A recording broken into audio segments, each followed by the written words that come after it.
Apex Online Racing is sponsored by Elgato, who created this lovely Stream Deck. For more information about the Stream Deck, the link is in the description below.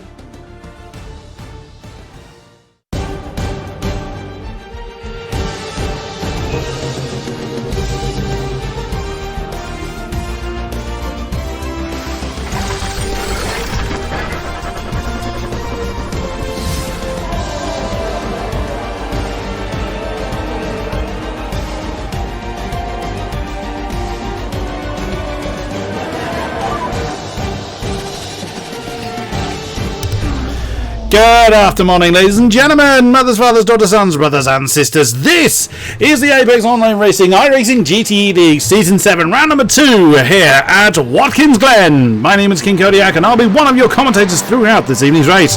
Joining me in the commentary box, my faithful companion for this series, I'm always happy to say, is StevieSQ. Hello everybody, welcome back for another round. I will say, KK, you're very loud. Aren't I always? Well, louder than normal is all I'm going to say.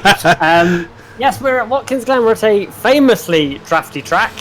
So we will see what happens.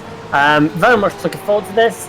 We've got the big old layout here with the fiddly little game that I don't like. But we'll see what these 50 or so GTD cars can put on for us. So we are in the midst of qualifying. As you can see, the Pro-Ams have come out. Remember, this is the staggered qualifying session that we are doing. So last week we had the AMs, the Pro-Ams. No, we didn't. It was the Pros. Pro-Ams, AMs. Now we've got Pro-Ams, AMs, Pros. And then next week we'll have AMs, Pro-Ams, and Pros. Pro-Ams. Yes. So, in essence, it's the Pro-Ams first, AMs second, and the Pros will round out the session. So we have got a fairly decent lineup of cars out on circuit. We're looking at Daniel Page in the Porsche. Now I'm just going to double check something. I want to do, but yeah, I'm hoping that my skins are my skin's not the issue. My liveries are correct. Can you just look at Daniel Page for me? He has got that kind of the bird on the side of the car picture, isn't he? The bird on the side of the car. It's got the Thrustmaster along the top. I don't know why I'm suddenly paranoid. He's got that what looks like Woody Woodpecker with a crash helmet on. Woody Woodpecker? Yes, it has. Fine. Yes. You did get what I was on about. Good stuff. We have Daniel Page. We have Scott McCracken in the Mayella Scuderia. We haven't got the team names on the overlay. I just realised. Yeah. That's confused me somewhat, but he is in the Mayella Ferrari, car number 208. Sebastian Riethmiller, the 274 VEC Sim Racing. I don't know which version that is. I'm assuming the cyan, but that's the main colour scheme of that. Darken Ekelin. I'm assuming so. Darken Ekelin, the 202 Ford. Oh, that's a V3. That's the V3 live, isn't it? Yes. That looked brilliant last week in the dim light of Spa. Ronnie Luke, the 230 V3 Racing Porsche. Ronnie Gibbons, he won Pro-Am last week, didn't he? He did indeed. Yes, the 228 Geodesic BMW. Adrian Langham Service, right behind him, in the 214 Geodesic BMW. Oh, that's a name I'm not familiar with. That's a car that shouldn't have come out. It is a car that shouldn't have come out. I'm going to message them now. That's That's a new name, so I mean, new names will kind of make the mistakes. Car number 172, Grande Fabrice. Welcome to you, although you shouldn't be in session just yet. Paolo Martins, 299, that lovely blue accented Phoenix Motorsports Porsche. As the times are now starting to come in, Christopher Pfeffer in the 263 Ferrari. Saradov in her AOR purple or AOR Hime Ford. Is it purple or Hime? I've forgotten for the GTE League. For who again, sorry? For Saradov. Saradov is Hime. It is AOR Hime, so AOR purple is for the F3 League. Marvin Sluman, the 241 Porsche, just coming over the line. Evan Imre, the AOR yellow Treble 2 BMW. Alex Bennett.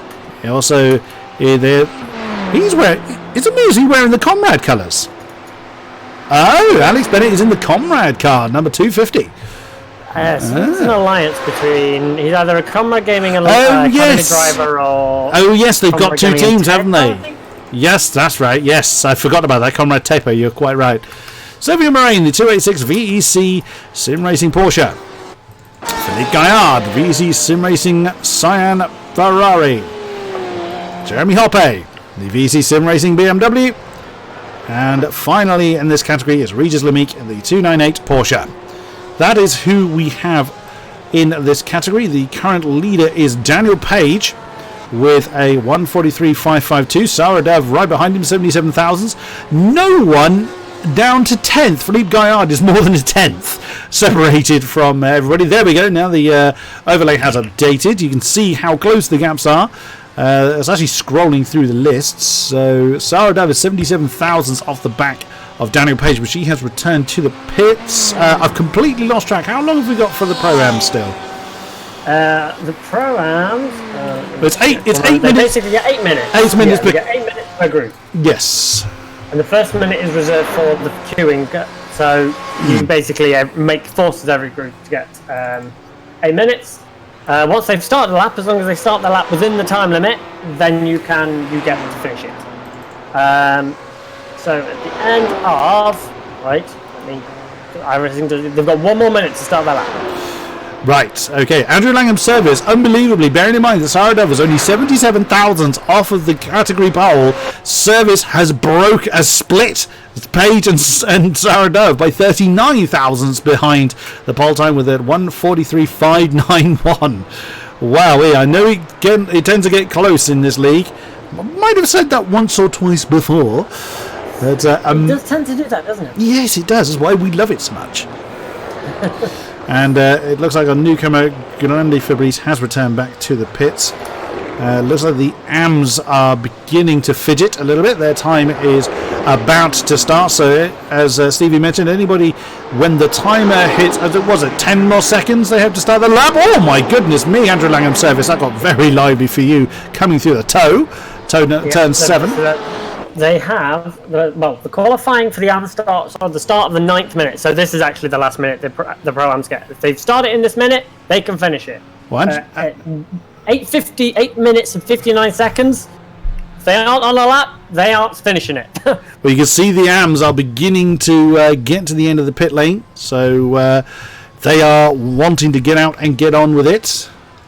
They get a queuing process like this where they can basically you can go for early doors and try and get that track position at the front, but if you do that, your tyres are just going to sit there and cool and cool.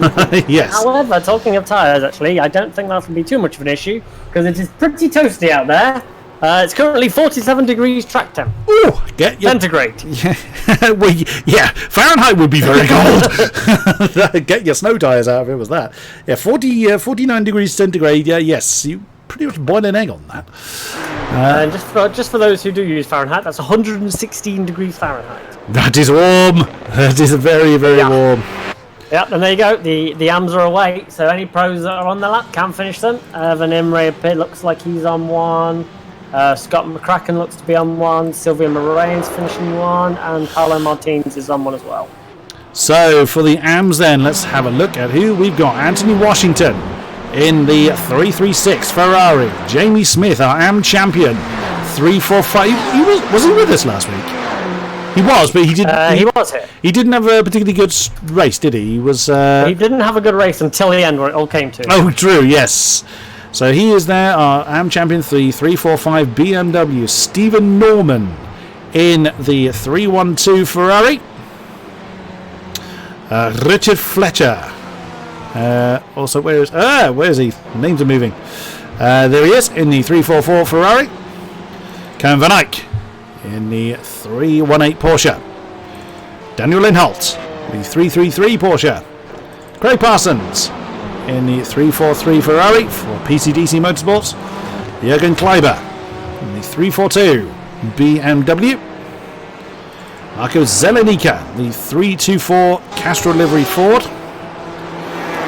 Oh, that's another new name I don't recognise. Mick Peters in the 318 very brightly coloured Ferrari. Victor Matios, 304 Porsche. Ben Hitchcock in the 366 Porsche. I think he's in the Porsche. It's difficult to tell from the camera angle. No, he's in the Ferrari, beg your pardon. Chris Yardley in the 393 Ford. And another name I don't recognise, James Boniface. Is that how you say it? I'm assuming so. He is a one of the newest sign-ups to the league. He is a reserve. Welcome to you in the 352 Ferrari. Thomas Coombe, V3 liveried Ford 372. And there's Grande Fabrice again. He's got 172. That would technically put him in the pro category by the numbering. Yeah, he's in the wrong class. He's on track again and he shouldn't be. Oh, should he be in the pro class? He's supposed to be in the pro class, yeah. But he has got AM on the side of his car. Yeah, that's what threw me. I think that's a mistake because he has over 4,000 iRacing, which is on par with people like Nathan Parkinson. Oh my! And Dominic Gaidemeyer. So, yeah, he shouldn't really be in the AM class. JJ Parkinson, the 370 Ferrari. Boy Williamson in the 356 Ford. And Nicholas Domino, the other PTDC Motorsports car, the 307 Ferrari. We have had some times on the board for the AMs. Ben Hitchcock is our lead AM at the moment, but that's the out laps, so he's just been first to start the lap as opposed to quickest of them all at the moment. So that will give us... So we've got 17 Pro-Ams. Let's have a quick count. 1, 2, 3, 4, 5, 6, 7, 8, 9, 10, 11, 12. Oh, Merlin Cooper. That's a name I hadn't mentioned earlier. And the 369 Porsche. That's actually made me lose count. 9, 10, 11, 12, 13, 14, 15, 16, 17, 17 I count. So 17 again. AMs. As we just saw Merlin Cooper letting someone go there. Have we had any representative times on the board? Yes, we have. Sebastian Rees-Miller is in the AM. Oh, Nick Domino, 145.034 jumps up to the top of the AM category. JJ Parkinson, just a couple of tenths off the back of him now. The first time started to roll in for the AM class. Craig Parsons in third at the moment. Oh no, James Boniface. Wow. That's a statement of intent. Jumping up. Oh, no, we've got more times rolling in. Marcos Elenica has just taken the class pole with 144.677. That actually, him, along with Daniel Linot and Cohen Van Eyck now, along with Ben Hitchcock, have demoted Regis Lemeek very much into the AM starters. So not a good start for what's not going to... It's going to be a bit of an uncomfortable start for Regis Lemeek in the 298 car. But Ben Hitchcock, 144.638. There's 85 thousandths off the back of Ronnie Gibbons. Wow, Ronnie's had a terrible qualifying. He was so strong last week, wasn't he? Yeah, he's in the track at the minute complaining about that said track, so he's clearly not very happy with it. But yeah, he's proven he can go forward before, and he's got some good pace, as we've seen previously, so he's got some work to do. Just a tad. Wow, goodness me, that's... bearing in mind that's first to 16th in the well, it was first to 17th because Regis Lemeek has just been demoted, but first to 16th is perfectly 1 second apart. 143.552 from Daniel Page and down to 144.552 for Ronnie Gibbons. May not be happy about it, but symmetry. Well done. Yeah, that was again. It's one of those things that I like because they have ultimate control, but they have no control over that whatsoever. It's just pure coincidence. Thomas Coombe. So well done, Ronnie, and well done, Daniel Page. Yeah, absolutely. Thomas Coombe is the new AM leader with a 144.569, just 16 thousandths off the back of Gibbons. So that's getting very, very close.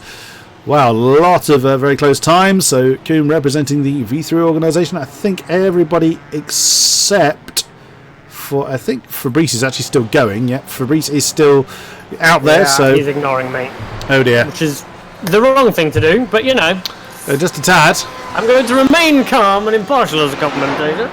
The only one that hasn't put a time on the board is currently Merlin Cooper. Everybody else has put a representative time on the sheet except for possibly Jamie Smith. 146.8 It's not a brilliant time from the Carolina champion. That would put him, at the moment, with the exception of Merlin Cooper, last in class. So that's not a great effort for him. Van Eyck, oh no, you're back in the pits. I wonder why you were stationary there. There is Thomas Kuhn, the current AM leader, going on another lap. Hitchcock 2, Zelenika 3, Karen Van Eyck 4, Richard Fletcher up to 5th position. Whoa, there's a lot of traffic he's got around him in the 344 Ferrari. Macios next down the line, but he's back in the pits as they are getting towards the end of their allocators line. There's that grinning face. Thank you, Mr. Yardley.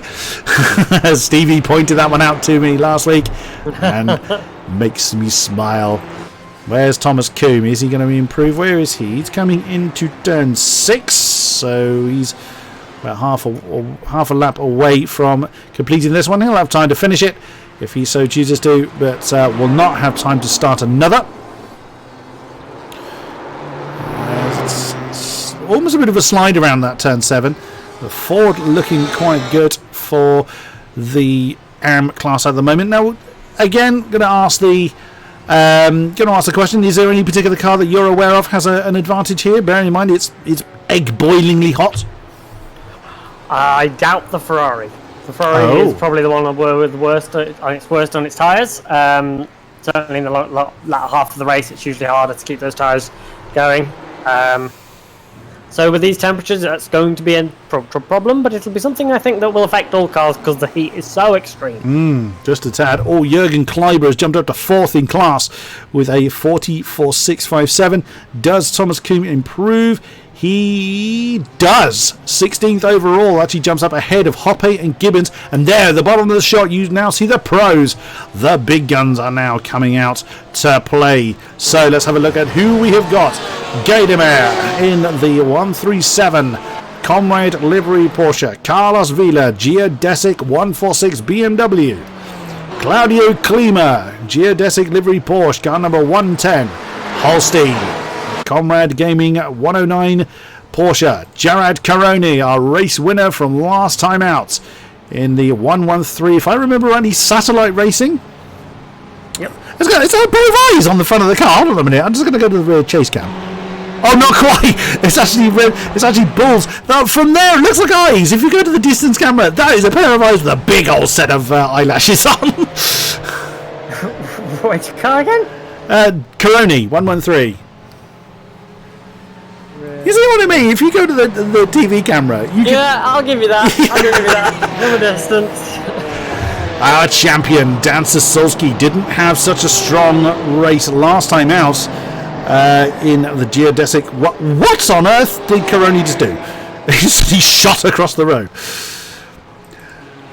What? I don't know. He was going quite slowly. I'll tell you what he's doing. There is a no overtaking point. Oh yes, straight. Yes, After there is. That, they have to. There is no overtaking allowed. They must make a gap to the car in front. So stop all this complaining about people ruining their lap by jumping up the inside of the final chicane. Yes. Such. Well spotted, sir. Ross Woodford in the 178 Pennzoil liveried Ford. 196, the V3 liveried car of V3 liveried 196 Ford of Mike Scapers. Ivo Costa, the 123, the car number 123 in the Ferrari. Again, I forgot what team that is. Curse me. I'll take that one.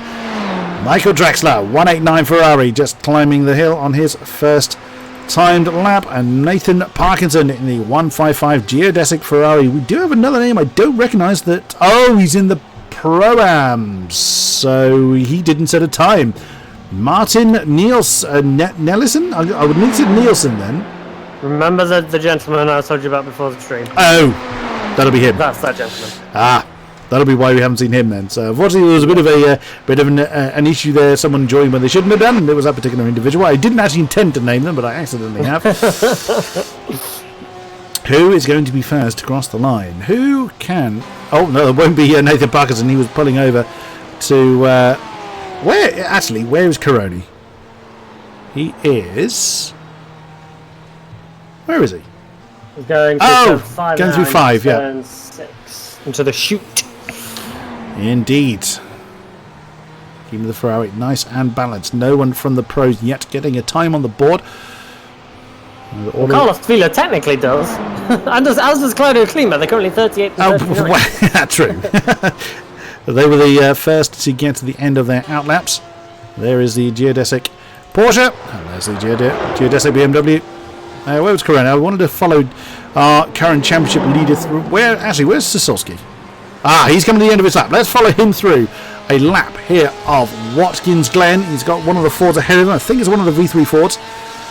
As have we now started to get yep, Mr. Draxler 143.396 up the top, and Mike Scapers has just dethroned him as we come through turn 1. Holstein now our new pole time 142.891 up the hill. Then turn 3, then sweeps through the right hander of 4, if I've got my corner names right. I'm trying to not use a map.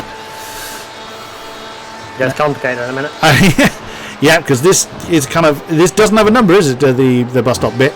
Oh no, this is algebra. This is 5A. That was it. We're Yeah, going through 5. Now 5, and he's he wasn't happy with that, was he, Mr. Sosowski? Which means he's only going to get the one go, because he's going to go out now. He's going to go for a lap. He's not back out. Yes, he is. Yes, he is. You are thinking, wow, he's taking time to come out, but no. This means he's going to get time for an outlap. So let's say, that's going to give him half the time. He's got 1, maybe 2 laps. He's going to have to really floor it. And he's dawdling coming out of the pit lane. Oh dear. Well, one-shot wonder then for Mr. Sosowski. Holstein is our pole sitter, as we can see. 142.89. Oh, he set a time, sorry. He has set a time. He's up to 6. He did, but he then binned the next one. So Holstein is leading Dominic Gadamer. So the Comrade Gaming cars, not even a tenth apart at the front of the field. Scapers just crossing the line, improves in time but not position. The 196 V3 Ford is 143.004 on the ball for him. Oh, that's I think that's the tape. What is it? The Comrade Taper car? Is that Ivor Costa? No, forgotten who it is. Ironically, Grande Fabrice is parked in the pits. This is the session he should have come out in, and he hasn't come out at all. Oh, there's Sosowski. Oh no, there's Corona. He just parked it. How strange. He needs the very fast outlap. He should just make it, but he needs a really quick outlap if he wants to start a lap. 143. So if he starts it, he can finish it. Ross Woodford just jumped up to 5th, by the way, as well. He did indeed. 143.187 in the Ford, and he's parking that one. His day is done. He will not have time to partake any further. Mike Scapers has jumped back to the pits. He cannot do any more in the 196 V3 Ford. He will start no higher than 3rd. Coroni is, well, he's going for it. He's got nothing to lose, I suppose. No, I'll tell you who has got something to lose if this lap doesn't count. It's Nathan Parkinson. He's currently 48th from the grid. He doesn't have a time set in the pro class. He's coming around the final corner now. This needs to be an actual time lap that counts. It wasn't, well, I think. Oh, it was, but it wasn't very quick. Oh dear. It was a 145.8. That put him 47th. Well, let's follow Mr. Parkinson through then, as he really does have it all hinging on this lap. Up the hill then. Turn 3 is the left-hander for the flat out right onto this back straight. Lots of slipstreaming going to be going on down here, I would imagine, and then it is the bus stop chicane, which is collectively just referred to as 5A, even though there's 4 apexes in it. Over to the left, and then the long sweeping get it wrong and you're off in the wall. Turn 5 into the chute, just catches the apex, catches the rumble strip quite nicely on the outside. Downhill off camber, turn 6. You heard very slight bit of a movement there in the rear wheels, but caught that one quite nicely. Now the banked right-hander that's quite bumpy, so you do have to have quite a balanced car going through there, which he does nicely over the crest. And then heading towards this turn 8, it can also be quite tricky. And if you fly off there's a gravel trap waiting for you, so you can lose a whole bucket load of time if you get that one wrong. into turn 9. It's tighter than it looks. Left-hander. And that curb there is vicious. You catch that and you have spun. End of. You will spin. You may even fall over. Yes, it is pretty steep. Needs a mountaineering and a camp stop if you're going to go over that one. Final turn. He's going to run over the rumble strip as much as he dares, close to the wall as he wants to. And what is it going to be for Parkinson? A 1:43.502, and that's going to put him 11th. Though. 11th. Well. He's on the back of the pro-am. He's on the back of the pros though. He's ahead of all the pro-ams. But you did say the Ferrari would potentially not be very strong, and that would agree with that. Gadamir's still going in the Porsche. He's going through turn 9. So I did wonder whether he was being a bit pedestrian. You have to through turn 9. You attack that too much, and the wall is close and waiting for you. So 90 down by Gadamir. Can he dethrone his teammate over the rumble strip as much as he dares? Heading to the line, 1:42.975. Here's a previous best, and it is a 1:42.729. It's valid, and it's pole for Dominic Gadamir. And Holstein's in the pit, so Holstein won't be taking it back. Crony's coming around the final corner as well. He's got 3/10 now to get pole position. Oof. See if he can do it. Checker flag waving like mad. Can Caroni do it? 1:42.846. He split them. He split the Comrade Gaming Porsches. I don't see Red Bulls on the front of the car. They're eyes, I'm telling you. I'm sticking with it. Where is Sasolski? Oh, he's going slow and he's in 10th position. Oh, dear. That's reigning teams champion Dan Sasolski and Nathan Parker in 10th and 11th respectively. Wow, the geodesic squad. Oh dear. Might we see a car change? Is it car or is it just track or what is it? With they're in two different cars. I know Dan is not a particular fan of this circuit, even though he's won here before. So we'll see what happens. Has he run out of fuel? Is that what the Porsche sounds like when it's going slow? Nope, he stopped. He's stopping. Well, so looking at the grid then, as Gadamir and Caroni are going to be on the front row. Then Holstein and Scapers, Comrade in V3. Drexler and Woodford for Huber and Comrade Taper. If I can't, probably not pronouncing these right at all. Klima and Vila, nice combination there for Geodesic.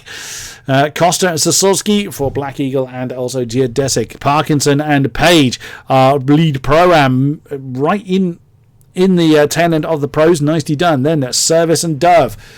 Nice effort there for Sarah Dove, third in class in the Hime Ford. Sluman, Nikolan. I better hurry up and get through the names. Pfeffer, Bennett, McCracken, Fabrice, Moraine, Martins, Gaillard, Luke, Griethmuller, Imre, Coombe, Hoppe, Gibbons, Zelenika. Coombe being our AM leader as well, and actually beating Ronnie Gibbons as previously mentioned. Hitchcock, Kleiber, Van Eyck, Fletcher, Matthias, Yardley, Linholt, Lemique, Domino, Parkinson, Washington, Boniface, Cooper, Parsons, Norman, Williamson, Smith, Peters, and that's the non-participant in that last name there. Right, have we got a full lap of... is that a full lap we have? It is indeed here. We do have a full lap. I wish I hadn't rushed the grid now. If you were to give a little description of all those cars, I'm sure we would be 3 laps into the race. Oh, absolutely, yeah. Well. So just a little update on this layout. More specifically for the those pesky off tracks that these guys like to pick up. They do have a 20-point incident limit for this race. It's an hour and 20 minutes. 1 incident point for getting off track. Turn 1, you're going to see them running very, very wide. And as long as they get back on the track before they hit that little piece of grass, it does not count as a slowdown, it does not count as an off-track. They are more than welcome to go as wide as they like there. iRacing does not penalise it. If they don't make it back on, they will get penalised. It will be you won't get penalised. Didn't we see someone take that escape road a bit too wide and die in the opposite wall last time we were here? Yeah, it's a risky thing to do. It's a bit bumpy out there. And they need to be very careful on lap 1 because it's easy to get shoved out there. And obviously, if you're out there, your amount of space is limited by the wall. If you're on the track, you could just keep going. And drivers on the actual track are not necessarily required to move out of the way if you've gone off the road to to try and gain some places. So they definitely need to be careful on that one. It's very easy to do, to have an incident. So yeah, big caution on lap 1. They've also got to be careful through the chicane. Very easy to pick up slowdowns, very easy to pick up off tracks. Oh, I've made the same blinking mistake I did last time. I just need to briefly halt the straight. There we go, problem sorted. I knew as soon as the field got underway, I realised exactly what I'd done. Apologies, Stevie, I interrupted you in your flow. It's fine. I'm glad you sorted it. Yes. Are we back up? Yes, we are running again. Hi, folks. Hello again. So yeah, chicane is a tricky one. Both at all points, all 4 of those apexes that counted as one corner. It's very easy to get, and there's a bump on the second part. On the left, the first left-hander is a bump there, and if you catch that, you'll be off. It'll chuck you. So you got to be very careful there. Turn 5, you can run a little wide on. It won't be too much of an issue if you go out there. Turn 6, there's a wall. Turn 7, again, if you go wide, you're going to crash. Turn 8, again, you're okay. There's a little bit of space to run wide. Unless you're fully off the track, you're not going to pick up an incident point. Turn 9, they need to be very careful on the exit. And all the way through the corner, it's very bumpy. There's that curb on the inside that is lethal. And very easy to clip the grass on the exit, and round you go. And if you do that, you're going to die, because there's like 1,000 cars here. Turn 10 is pretty quick. Again, you don't want to be taking too much of that curb on the inside. Similar effects as turn 9, not quite as bad. And then turn 11. Turn 11, there's a big old wall on the exit. So track limits aren't really an issue there. Let's have a look at the championship standings, shall we? They're a little bit wonky. Oh, yes, they are. Yes, they haven't come out quite right in the new interface, which is a great shame. So we won't look at that. We will look at our field as they are fast approaching. They are approaching the start of the race. So when the safety car peels into the pits, it is up to Mr. Gaidemeyer to floor it to signify the beginning of the race, and that's what he's got to contend with. I'm going to call it, that's the eyebrow car as far as I'm concerned. Mr. Caroni, 113 Ferrari. What a great lap from him. Where's the next Ferrari down the road? That is going to be, is it Mike? No, it looks like Michael Drexler. Mr. Drexler. Oh, wrong Mike. Fifth place. Oh, look how condensed they get. Really crawling around. Gaidemeyer does not want to give any indication. Oh, there he goes. He has floored it as early as he can. Safety cars pulled in. We are racing here at Watkins Glen. Who is going to be the bravest on the brakes? Who is going to trip up into the first turn? And there goes Caroni diving to the inside. No, that door very, very firmly slammed in his face. As you can see, people taking a little bit of the escape. Nothing too bad, actually, from what I saw from that particular camera angle. Now up the hill. Wow, Caroni, like he did last week in Spa, he's eager to get on with it. He's all over the tail of the Gaidemeyer, but right behind Holstein's got a lot of company from Drexler and from Scapers as well. And Caroni has managed to nose ahead of the Porsche, but he's going to have the outside for the first part of the bus stop chicane. Who's going to be bravest here? Then Gaidemeyer hangs on to it. He's going to have the inside for the long turn 5, but can he keep the Ferrari at bay? No, Caroni's still there. What a brilliant effort then from Gerard Caroni. That's from the chopper cam. And Holstein almost looked like you wanted to get involved as well. Now a tree's in the way of the chopper. That's no good. And Caroni has managed to take the lead into turn 6. Very nicely done down the hill then. And already Gaidemeyer having a go. Back at Gaidemeyer. Can't quite get it done, so... Oh, careful on the exit there. As Stevie explained, it's very bumpy out there. Looks like Gaidemeyer is going to have a look. And there's Holstein. I think he's more fending off Scapers than he is trying to attack his teammate. Here they come. Turn 8. And then heading up the hill towards turn 9. That Porsche is nailed to the back of the Ferrari. Any issues further down, Stevie? No, from what I'm seeing so far, it's been perfectly clean. No incidents, no nothing. It's been wonderful. 40. I've got to say, this is classic what we saw from last week with Caroni. Caroni immediately, I want the lead, I want to be at the front, and then when he did it, he ran away. They're going to be aware of it this time, and it's going to be a little bit harder for him to get away from them now. I wonder if that's going to mean that they're not going to have an opportunity to kind of do the whole management thing. It's going to be a case of, no, you're not running off from me this time. So, hopefully we won't see more of that kind of management. And whoa, someone's flown off the road. They made it a lap. Ross Woodford's in trouble. Ross Woodford's in big trouble. He's pulling over. What's happened to him? Oh, big incident with Ross Woodford. See if we can see what's happened to him coming down towards turn 1. Sort of trying to keep an eye on the timings as well. Oh, tap there from Sasolski, or possibly a netcode issue. And he's going again, but right the way down to the tail of the field. But go on. Yeah, there was an incident further back. It was the incident with Sasolski, and Sasolski again. Yeah. It was Sasolski. He rejoined, and it's not gone well. There was some cars there, and there's been an incident further back as a result. So we'll see what happens from that. Oh dear, oh dear. He had the cleanest first lap. Yes, the one after that has been the problem. So yes, so Sasolski down in 11th now. He's got Langham Service ahead of him. Andrew Langham Service, the new Pro-Am leader. So he's done well on his start. Where's I've forgotten who our Pro-Am pole man was. Daniel Page. Where's he gone? I think he was just involved in that incident. Oh, he's in the pits. Yeah. Oh no, Daniel Page. Terrible stuff for him. But once again, exactly as you said, Stevie, Caroni now getting on with it. Has got himself 7/10 gap between himself and our poleman Gadimer. But I think he's going to have to work harder for it, because that Porsche is very much still in the tyre tracks of the Ferrari. But look at this queue. You've got to go down to 9th, Nathan Parkinson, before you've got a second's gap between anybody, and that could easily close back up very, very quickly indeed. What's this happened to Nicolin? Oh, he's side by side with Philippe Gaillard. That's a long way off for the V3 Ford. I can't say as well, by the way, that the Philippe Gaillard, I think, is running a new VET livery, and it's looking lovely. It does, doesn't it? That is a lovely looking skin. On Paulo Martin, by the way, with those lovely rims you like from Inspire. You can capitalise on that. Yeah, look at that. There is Martins on the outside of Duncan Eklund. That is for 19th overall. And Martins does get the move done. What's that for? That's going to be around about 10th or so in the Pro-Ams. That's just a rough guess. I may be completely wrong on that. Probably about 8th.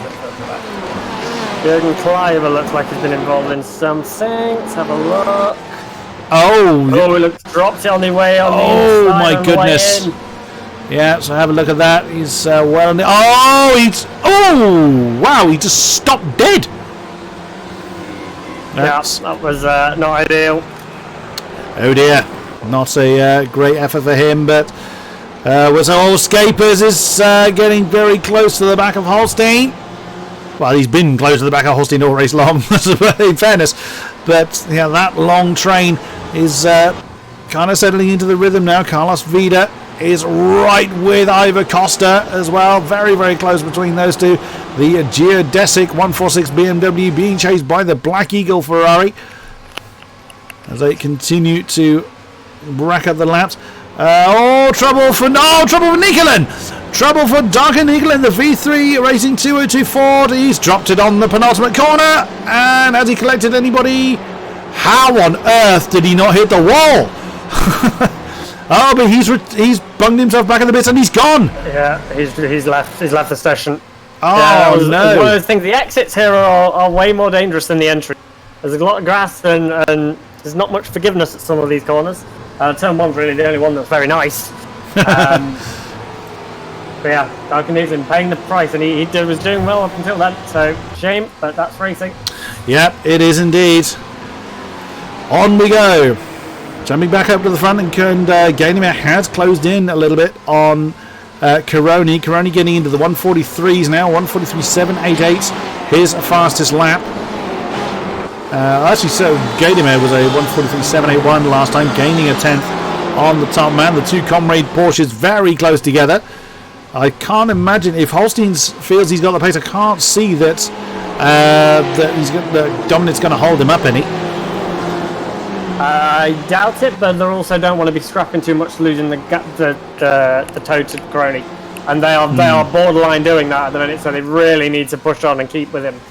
But if the Ferrari chews up its tyres, especially in these hot conditions, I know we kind of surmised about this last time, but last week it was dark, so they weren't facing excessive tyre wear. They may well be struggling at the moment, but the one lap pace that the Porsches display, it's very clearly there, and Caroni hasn't managed to break away too far. But if he's going to just burn the best out of his tyres much quicker than anybody else, then this race will come back to the Comrade Racing pair. Absolutely, they've got a long time. The purpose of this race is that they are long, and there is time for things to happen, and it's something we haven't seen previously. This might be the race they take tyres. Could be. If the tyres are so bad, I doubt it. I highly doubt it. Track temperature is currently 44 degrees. It's very, very warm. I will be impressed if people take the tyres and make it work. But I've been proven wrong before. Someone who is struggling, by the way, right now is Dan Sasulski. He is, isn't he? He is 2.5 seconds off the back of Nathan Parkinson and dropping off the back. And he has Pro-Am leader Andrew Langham Service behind him at the minute. Has he got? Wow, that's wide for Sasulski. I was trying to see. It's a little bit difficult to see through the livery whether there's actually damage on the car. There is, front right. I was thinking it was around the front right. I thought it was on the side on the right initially. But he's had an argument with something pretty solid and lost, hasn't he? That was the Daniel Page and Sarah Dove incident. Oh. He's had an incident. He's had an argument with another car. And he's currently doing best of all of those, so he should be thankful at the minute. Ronnie Gibbons has got a lot of fighting going on. That is Renault Luke directly ahead that he's been trading a few apexes with. Of course, he wanting to get more towards the front where his pace from last week would reflect. Maybe it's just the hotter temperatures might not suit the setup he's got. And wow, Coroni has certainly showed up in force. Nearly a second is his gap in the Ferrari in the Satellite Racing number 113. As they come screaming up the hill once again, he is determined to get away from those charging Porsches. I'm sticking to the fact that I think they've got to work much harder this time to do that than they probably have done in previous races. But look at that pack behind. That's Klima, Drexler, Costa and Vila and Parkinson all in this train right here. Yeah, Klima look like they're struggling a little bit. And we're talking like 2/10 a lap. Really not a big gap to what's happened to Rano Luke. He's side by side with Ronnie Gibbons. Ronnie Gibbons on the outside. Very nice on the outside into the inner loop. It's a tricky one to do that. You've got to really hope that the other car backs out, and Rano did. So Gibbons makes up another place. Trouble for Zelenika. Marco Zelenika. They're going to be round. They're going to be round. They'll caught the grass. Ouch. Yep, we saw that Apex bite people last time. And it has bitten someone again. This time Marco Zelenika in the Castrol Ford. It started at the second Apex and then got worse by the third, and at that point, you're a passenger. Wow, look at Klima. He's broken away from Drexler that now leads that train behind. He is looking at Scapers. So a great effort then from Claudio Klima. He's really... I'm impressed that again, not meaning to sound disingenuous, but he really has broken away, considering how close that pack was. And we're coming to the end of lap 5, or just completing lap 5 now, so not a long way in the lead. But look at the gap he's got for himself. Oh, Carlos Vila making a move on Michael Drexler into turn 1. Drexler that's done. Out, letting Vila take that one, but it might backfire. Oh no! Contact! Little of a nudge. That was just about survived. It should be okay, but Ivo Costa's going to try and capitalise here. It's not quite going to work because he's not in the slipstream up the hill, and it punishes you uphill. But yeah, Michael, little bit of contact between Michael and Carlos. They both survived. Doesn't look like either car has damage. That was a scary moment, I think, for both of them. Oh wow! I've just realised Ross Woodford is all the way down in 35th. Yeah, he was the one that was backwards at turn 1. Oh dear. He's got rear wing damage, which is going to hurt him big time here. But he is making pace. He has got just inherently more pace. He is in the pro class. He will be able to make some places up. Drexler! Drexler got real sideways coming out of turn 6. And it's going to really put him under pressure. Ivo Costa once again going to get the inside for 7. And his Parkinson going to be able to follow through as well. That's the view from the geodesic Ferrari. And side by side is Costa and Drexler. Neither of them want to give up on this position. Costa's braked a little bit early. Can Drexler do that one around the outside? He's going to have the inside for the next apex. Good drive for Costa, but can't use it. Drexler's still hanging on to that inside line. And he's going to retain that 7th. But wow, did he have to work for that. That's. I get the feeling that we're going to see this all race long. Costa again looking on the inside for turn 10. Can't make it work there. Parkinson is kind of looming. Wow, and that is Drexler quite a way off. Or look like quite a long way off of the exit of turn 10. But that's just allowing Carlos Vida to run off into the distance. Yeah, it's Carlos has got that one. It's yes. Nathan Parkinson's surprise on Ivor Costa there. Just dives on the inside of the last minute. Firm but fair, but not yet done. Now the inside of the first part up the hill, and that is job done. It does actually look like they're flashing their lights on my screen. That's a graphical glitch of the shadows. I will highlight there. They're not flashing their lights in repeatedly. But here they come, heading towards the bus stop. Side by side is Parkinson and Costa. Parkinson's going to the inside line. No, Costa backed out of that one. That was never ever going to work side by side there. And right behind them is Sasolski in that slightly wounded Porsche. So he may well have some company there in 10th position now. But that fight, Parkinson, Costa, Drexler, has spread out a little bit. But don't count on that being resolved by any stretch of the imagination. Absolutely, and we talk about Jared Caroni and his 1 second lead over Dominic Gaidemeyer and go, wow, that's impressive. Andrew Langham Service has got less than a second in his Pro-Am lead over Christopher Pfeffer, Marvin Slutman, Alex Bennett, Sylvain Moraine. There's a load of Pro-Ams all together. So yeah, he's got some work to be doing. In the AMs, it's Ben Hitchcock leading Richard Fletcher. They are separated by less than half a second. And then Evan Imre's being passed by Ronnie Gibbons. Gibbons continues his move up the field. That was a fairly decent move there from Gibbons to take that 20th position overall. What does I give him in the Pro-Ams? 1, 2, 3, 4, 5, 6, 7, 8, 9, 10. 10th in the Pro-Ams, so still some way to go. But he's charging on nonetheless. Wow, 44.5 for Gibbons last lap around. That's... Oh, go on. Mr. Holstein's just won the race because he's done a 1:44.000. Yeah, that's it. I would like to point out though, he was on that last lap, he was 9 thousandths faster than Mike Skeppers, 53 thousandths faster than Dominic Gaidemeyer, and 15 thousandths than Jared Caroni. Top 4 running incredibly close pace right now. Wow, and I bet you they are flat out. Oh wow, Carl Klineman is under pressure from Carlos Vila. Klineman's last lap was a 4.63. They've made a mistake somewhere along the line. Yeah, and Drexler as well, and Costa side by side coming into the bus stop. That's exactly why I said wouldn't work. And well, what do I know? They love to prove us wrong. Oh well, yeah, don't they just? But what a way to do it! Great move there from Parkinson. That's Drexler down another position. That is not going well for the 189 Ferrari. The Huber Racing Esports Ferrari is not having such a great time here. Sasolski now right in that battle in the geodesic Porsche. So now does have some company. Could well try and work some magic there. But yeah, Jared Caroni's charge off into the distance seems to have halted somewhat. That gap now back under a second between himself and Gaidemeyer. They are continuing their merry charge. That top 4 really have broken away. There's 5 seconds between Scapers and Vila, and only 2 seconds separating the top 4. Yeah, they are. The top 4, I think, are really pushing right now. I don't think there's any holding back at all. Nope. I mean, Dominic Gaidemeyer's best lap's a 44.007, and his last lap was a 44.053. Yeah. He's really pushing, and I'm surprised by this. To be honest, I thought with the track being so hot, some of these guys might back off a little and look after the tyres and try and have something for the end of the race. But they're not interested. Speed is the key.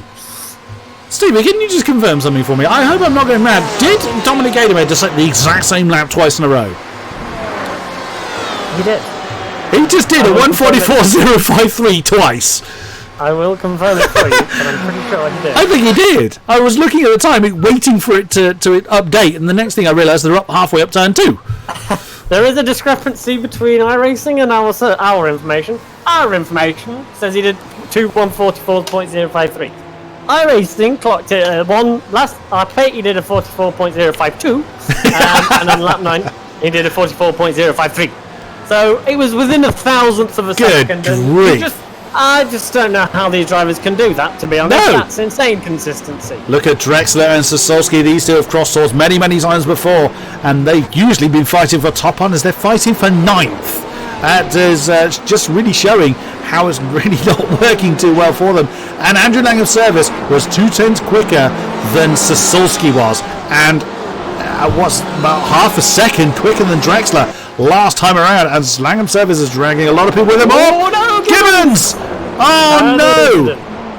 See what happened here. Whoa, he misses Breaking Boy coming into turn 7. Tell you what, Paulo Martins was very lucky there that Gibbons got that round. I don't know whether that was by fluke or by skill. But Gibbons has done exactly what he needs to do. He's staying perfectly still. Yeah. It's the worst thing you want to do. It's the last thing you want to do. You just want to get on the power and go. But he didn't. Is let his head take control over it rather than let the red mist descend, and he's safely waiting for somewhere to rejoin the track. Yeah.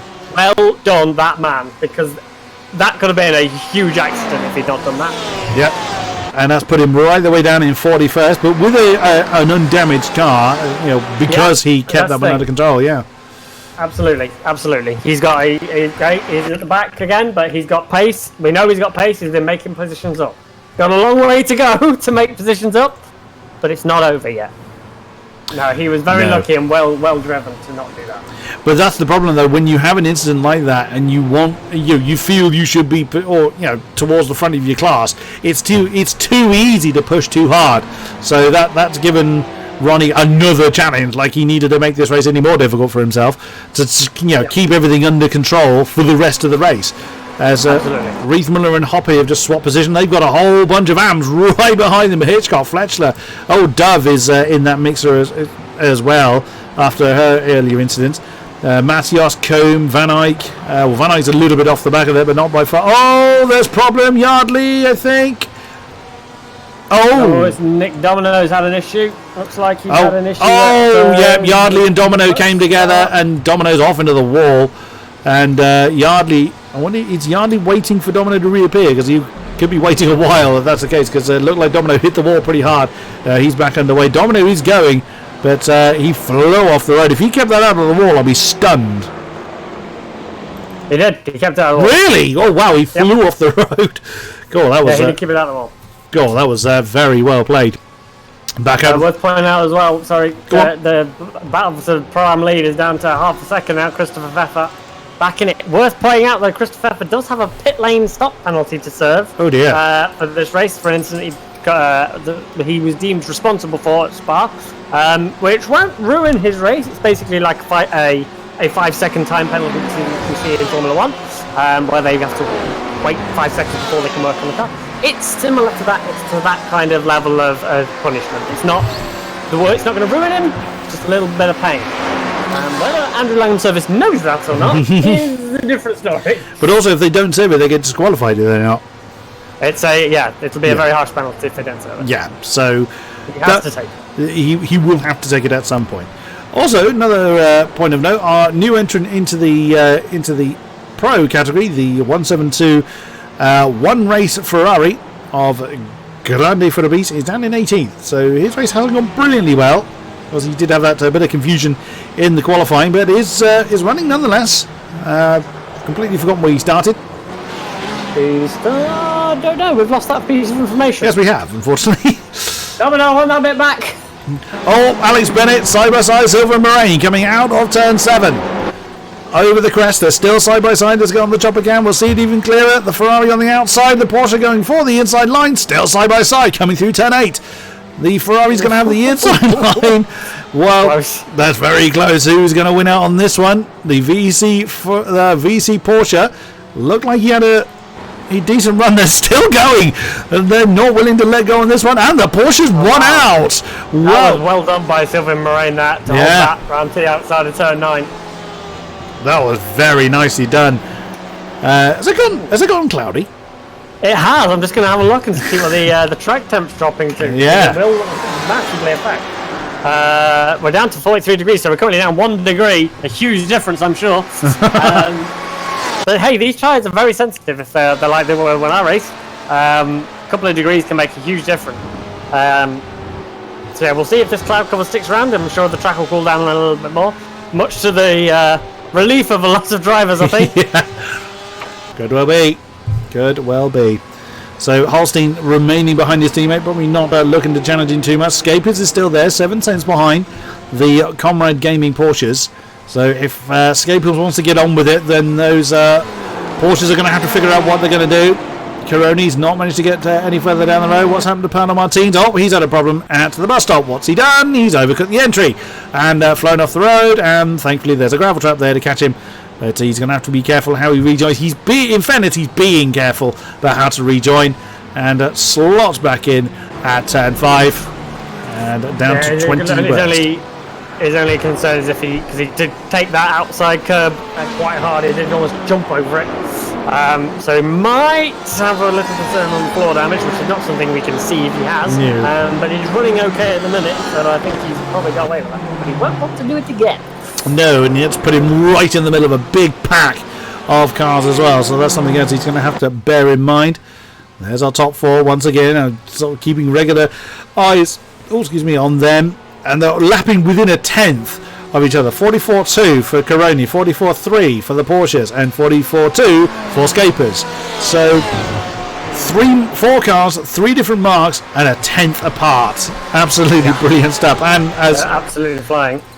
Oh, Gaillard and Fabrice have swapped round. The Ferrari getting ahead of the VEC Sim Racing Cyan Ferrari. That's for 17th overall. Now everyone has settled into their rhythm, we can actually have a chance to breathe. So yeah, we've got what's the look at that. Dove. Oh, Sarah Dove's had an issue. Oh dear. Turn 1. Oh, can't get her name. Where is she? Ooh. Oh, she dropped it. Oh, she's probably in a bit of dirty air from whoever it was she was chasing. And as was behind.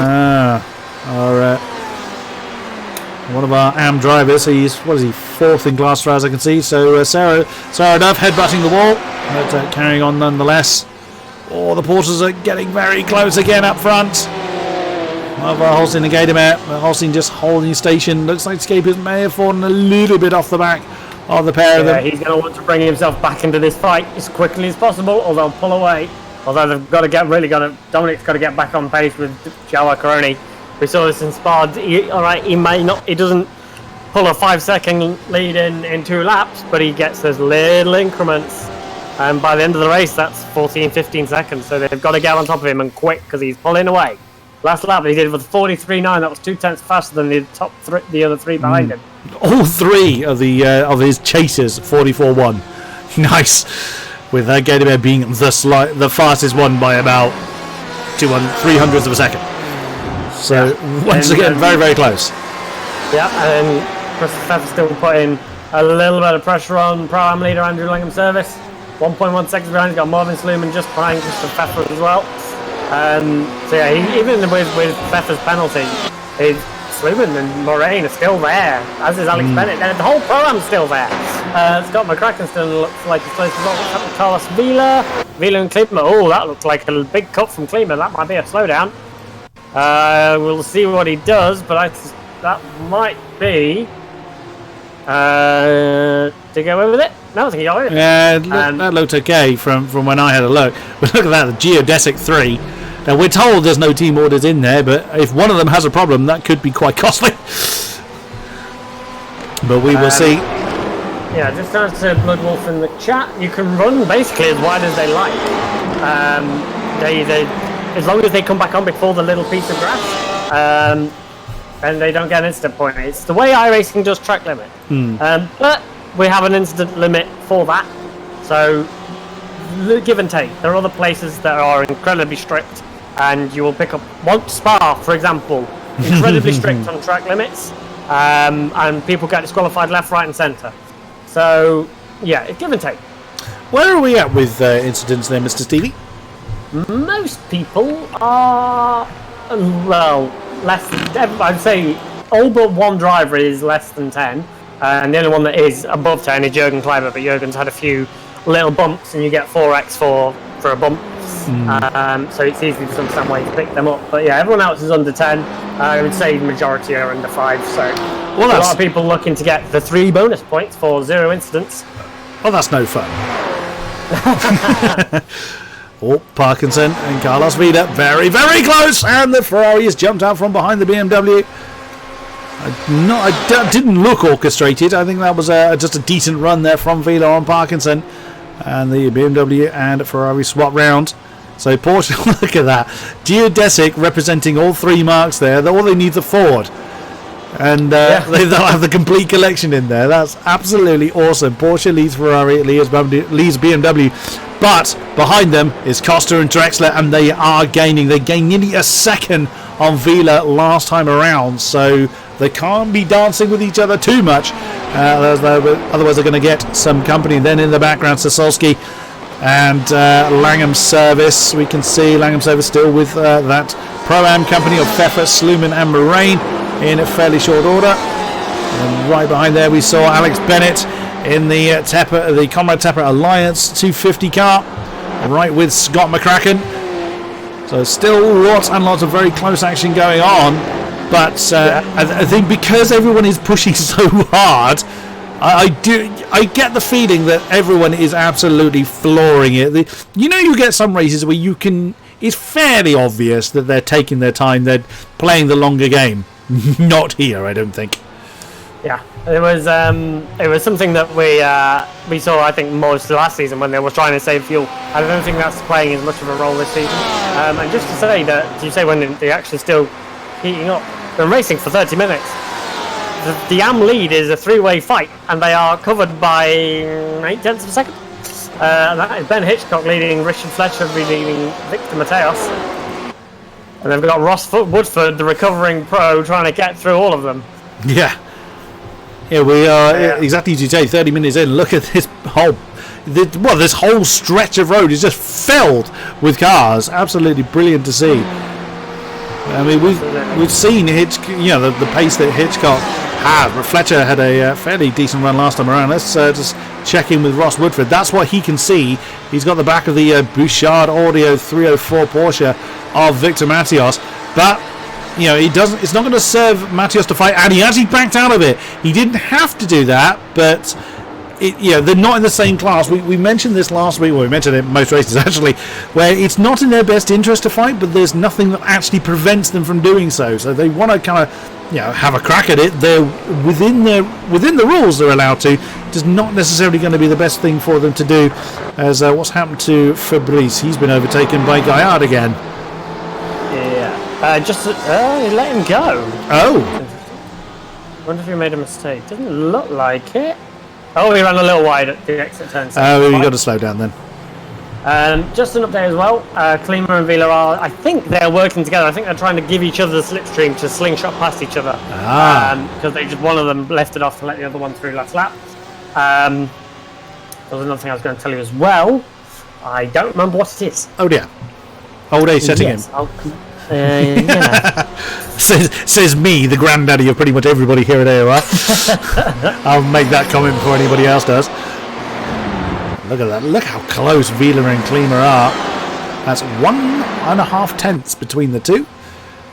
And look at this. I've got to draw attention to Dan Sasolski still running around.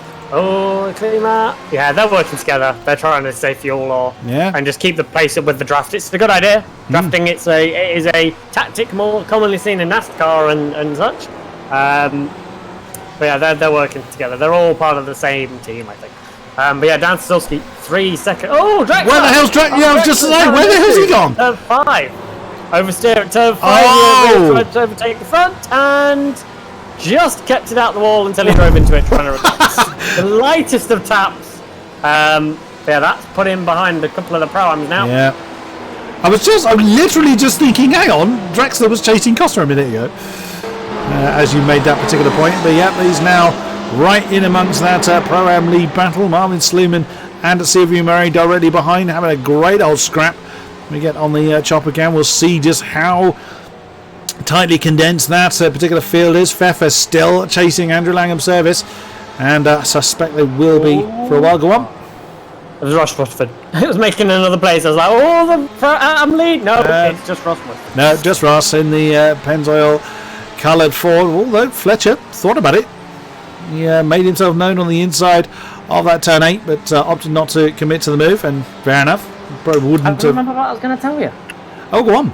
You were saying there are no obligation to let a faster class through, yes. And that is absolutely true.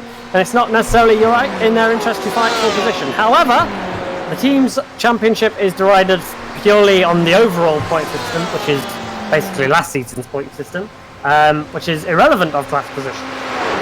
So there is still a point to gaining, to fighting through the field, and fighting people not necessarily in your class, but class points is what's more important, I think, for most of these drivers. And that's what they'll be pushing for. Oh, Richard Fletcher nearly had a moment there. Through turn 1. This might hurt Ben Hitchcock a little bit for the AM lead. Well, he's just... Fletcher's got a pretty good run. Yeah, but he's just let Ross Woodford go, and he let him go up the hill. So he's... Nathan Parkinson. He's gone. I think he's had a disconnect again. Oh, no! Remember? He did, didn't he? He was doing so well. The 155 car of Nathan Parkinson has gone. I'll wait for confirmation from the server, but he's dropping down the field. And I'm assuming that's not incident limit related. He's on 0. He's zeros across the board now. He's got the no speed, no ping. He's wow, that's very responsive. Oh, what a shame for Parkinson, again denied. Oh, what? Also worth pointing out, Comrade Gaming have switched their cars around. They have indeed. Holstein now the lead of the two, and that lead has dropped. It was up to nearly 2 seconds. It's now 1.3, just under, between now Holstein and Caroni, and Gadamer has fallen nearly 9/10 behind Holstein. Wow. Interesting manoeuvre. Yeah, Hoppe, I think, has just lost position. Or he was going slow for a moment. That's happened to Evan Imre. Evan Imre's just lost position to Rano Luke, or is fighting Rano Luke. Yep, slipstream into turn 1. Fairly straightforward move for the V3 230 Ford. Ford Porsche, my God. Now I'm going blind. Can we get... Still getting nothing on Nathan Parkinson, so I think he's gone. Oh, I wondered if Evan Imre was going to have a crack at him then, but the V3 Porsche nailing itself to the inside line. That's going to compromise him coming into... Oh, there you go. Oh, I've lost Evan. Evan Imre. Oh, he lagged. That was his issue. No, that was his issue. I was looking at him, and suddenly then I was looking at the start-finish line. That's because Evan lagged at that particular moment. He confirmed. Mr. Parkinson did disconnect, and it was an internet disconnection, because you can tell from the angry faces he's just put in chat. Oh, Mr. Parkinson once again denied through no fault of your... Wow, Christoph Holstein has just shown up. Oh, hello. He is absolutely gunning it now. Who's that the cat in the back of? That is going to be... Oh, what's happened to Fabrice? He's pitted. Oh, is that just a scheduled pit? Oh, is it? No, he's come in the pits. Well, he's in the pits, sorry. He's in the pits, but I think he's what's happened to him? He's had an issue of some description, because he's been in there for nearly a minute. I'll go back and have a look. Oh, there's Drexler right in the middle of that Pro-Am battle still. This is behind Christoph Pfeffer. Christopher Pfeffer, that's a lot of the fuss out of there. Whoa! Fabrice carried way too much speed, it looked like, into the bus stop chicane, and then tried to slow it down, locked the front, hit the wall on the inside, and ended up straight lining the rest of it. Oh dear. So a mistake, and he has called it a day. So that is all for Mr. Fabrice. Not the ideal way of making a debut in the league, as Drexler... Oh! Drexler came through on Pfeffer there, and Sluman looked like he was going to try and capitalise on it. Couldn't quite put it off, but great effort there nonetheless. And I think Holstein gained another 10th on Caroni. Holstein is really pushing hard. Several sub 144 laps from the lead Porsche, and also Gadamer has gotten his foot down as well, gaining a bit on Holstein. So now the Comrade Gaming Porsches starting to push to chase after Caroni. Absolutely, they want to get on with it. They don't want to let Caroni get out of their sights. And like I said, we're almost halfway through the race already. Wow. And like I say, the top 4 separated by just under 4 seconds. Oops. Mike Skepper's a little bit off the back of it now, though, but it might be saving time. Oh, that's Zelenika and Jamie Smith that are side by side through the bus stop there. That's in the AM class. The 324 Ford has managed to fight his way through, or defend at least, from Jamie Smith. Riethmuller has just lost a position to Ross Woodford. That's down there in 20th position. But yeah. Ross Woodford's got some good pace despite having that damage, so He's still going. He's got some points to recover, I think. Oh, now... And he is... If my calculations are correct, which they rarely are, I think he is now getting class points. He's currently 10th in class and is picking up 1 point. It all can count. It can all... Absolutely. Yeah, especially at this early stage in the season. It is certainly worth chasing for everything available. And also, it's worth noting that Christoph Holstein, with a 1:43.740, I'm not sure when this happened, but gained the fastest lap. Oh, he has. He's stolen it from Joao Coroni. I think that happened in the last few. Coroni's responded a little bit, or Holstein wasn't quite able to match that early sort of surge of pace that he's had. But even still, that's 1.3 seconds. He did that on lap 18, and we are now on lap 21. 20. So yeah, it was only a few laps ago. And Evan, oh, what on earth have you done, Evan Imre? You've straight lined the chicane, haven't you? That's Paolo Martins going through on the inside. Oh my goodness. Has Evan got a problem? Because Paolo Martins jumped around him, and Evan then did a bit of lawn mowing through the middle of the bus stop chicane. I wonder whether Evan didn't know if Paulo was going to make the corner. Could be. Opted for the safer route. Yeah, I think that's what Evan's just taken and removed the risk for himself. He will have given himself a big old slowdown penalty for that, which he's deserved. But to him that might be better than risking trying to go side by side. Fair enough. Oh, 1:43.9, 1:43.9, 1:43.9. That's the lap time of the top three. Mike Scaper's a 44.5. Wow, he's now 3 seconds behind this battle of Ford. The V3 Ford is there. He is. Look at the gap that's suddenly happened. Now, that's not all going to be slipstream between the two Porsches, surely. Slipstream will play quite a bit in it. Oh, Coroni! He's made a mistake. That's going to be big bad news for Coroni. It's that he hit the wall. Oh, he clouted the wall hard. It was that second and third apex again. Wrong button. Oh no, Coroni! The eyelashes have done you. The eyes have done you no good, sir. My goodness, that was a hell of a whack as well. You can see the damage on the front left, and being on this being a clockwise circuit, that's going to be painful. Yeah, he's going to be in big old trouble now. He's like I said, this. They're pushing. Yeah. They are absolutely pushing. So yeah, that was the leader that just crashed, and he's still going. But I think he's going to be down on pace at the minute, and I suspect he might be in pretty quickly. To see if he can get that fixed. It depends on what he gets though. If he gets optional, staying out. I think this is an assessment lap. See how bad the damage is. If he can run with it, he will. If not, he'll be in. It's going to be interesting to see what the Comrade Porsches do now. Are they going to kind of still work together at the front, or is it a case of I was going to say that. Right, Coroni's gone. Come on then. It's one thing. Let's work together because we can catch the leader. It's funny then when you're 1-2. Yeah. Yeah. Now. Not sure I want to work together anymore. Yeah. Now, who are they catching up to now? That is Sarah Dove and Mick Peters. Mick Peters is one lap down, and Sarah's not far from being 1 lap down. So that's actually going to put Mick Peters 2 laps down in the 381 Ferrari privateer entrant. I'm not sure I mentioned his name when going through everybody. So, yes, I did, because the really, really brightly coloured Ferrari, staying very much out of the way of the race leaders. Very nicely done, exactly what you meant to do. He had a 3-minute lap. He has been through the pits already, so he's recovering from an earlier incident or from his pit stop, either or. There is Sarah Duff, who will be getting... Oh, go on. Sylvia Moraine putting pressure on Marvin Sluman through turn 6. Made Marvin go a little bit defensive, more than Marvin certainly would have liked. Someone in the background as well getting out of the way. That's Victor Mateo, so I wonder if he's had a slow down. Was it?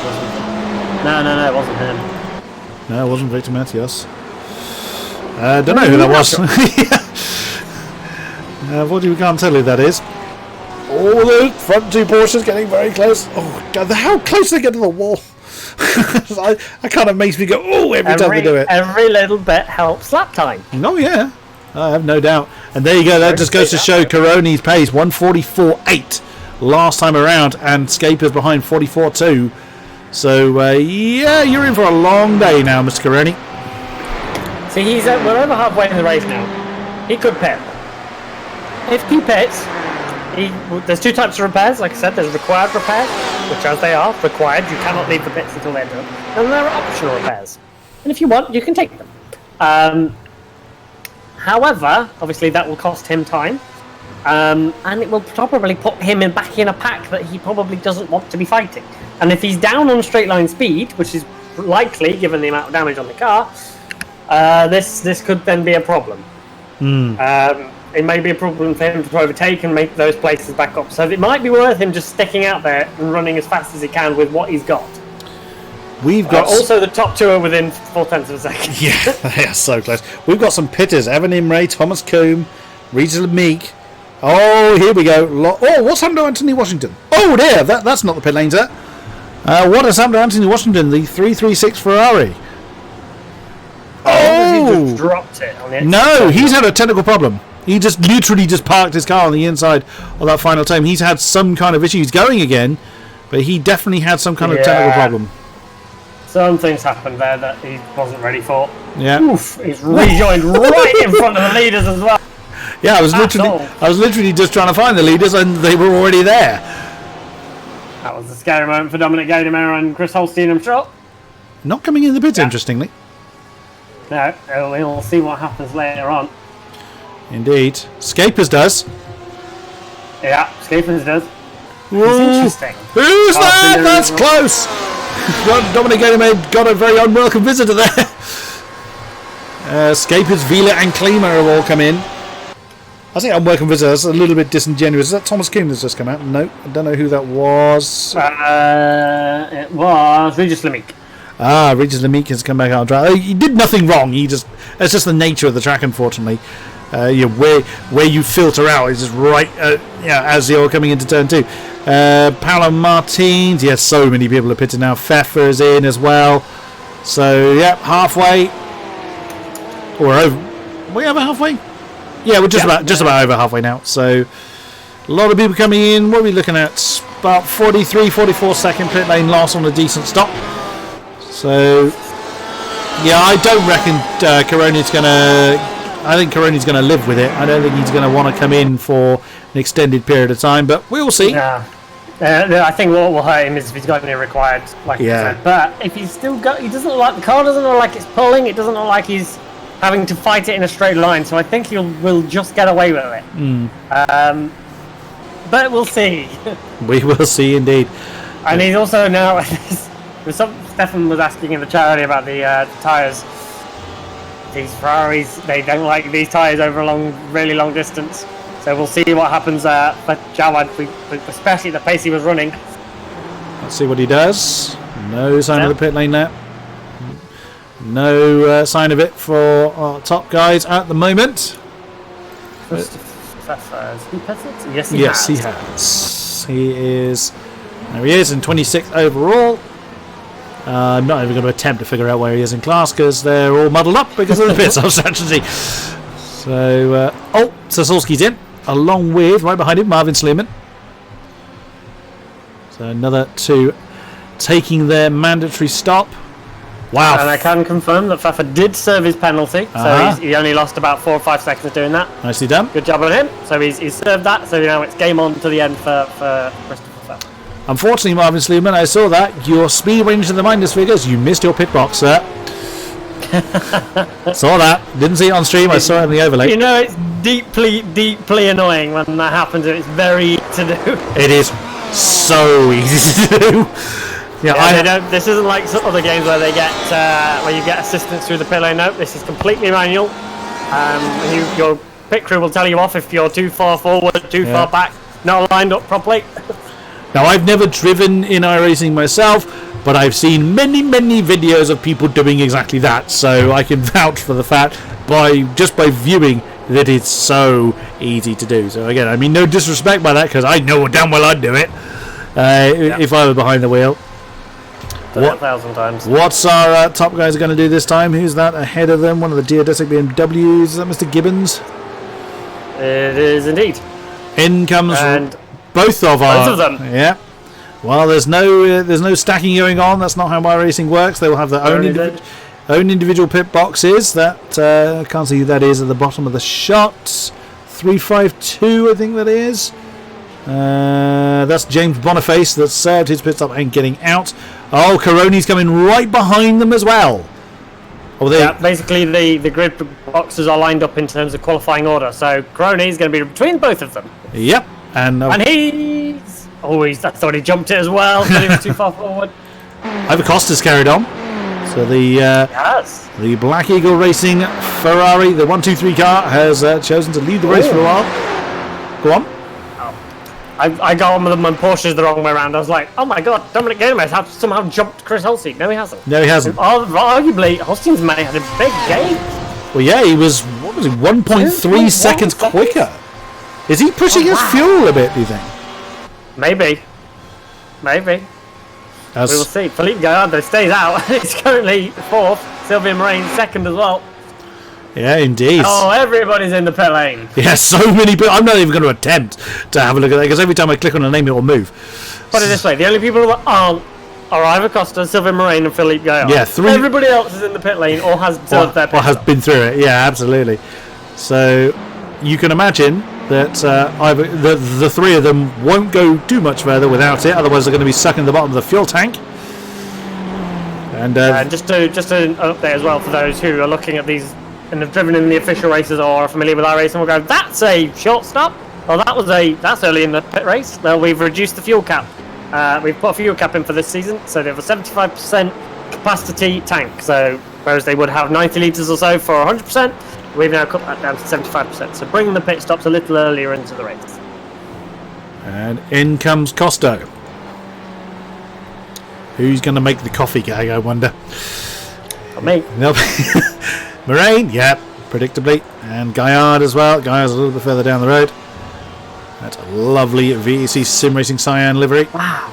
So Guydemer is now 2.6 seconds behind Holstein after being tenths behind. That's a risk. On pit entry. That's a big... Either Holstein has nailed the fuel or is really pushing it. I'm not going to sit on the fence of this one. I think he's underfueled it. I think that's going to bite him.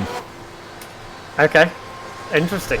I will say as well that Mr. Caroni has not taken any repairs because his car looks very wounded, but he therefore hasn't had a short stop, and he is still behind Mike Scaper. So.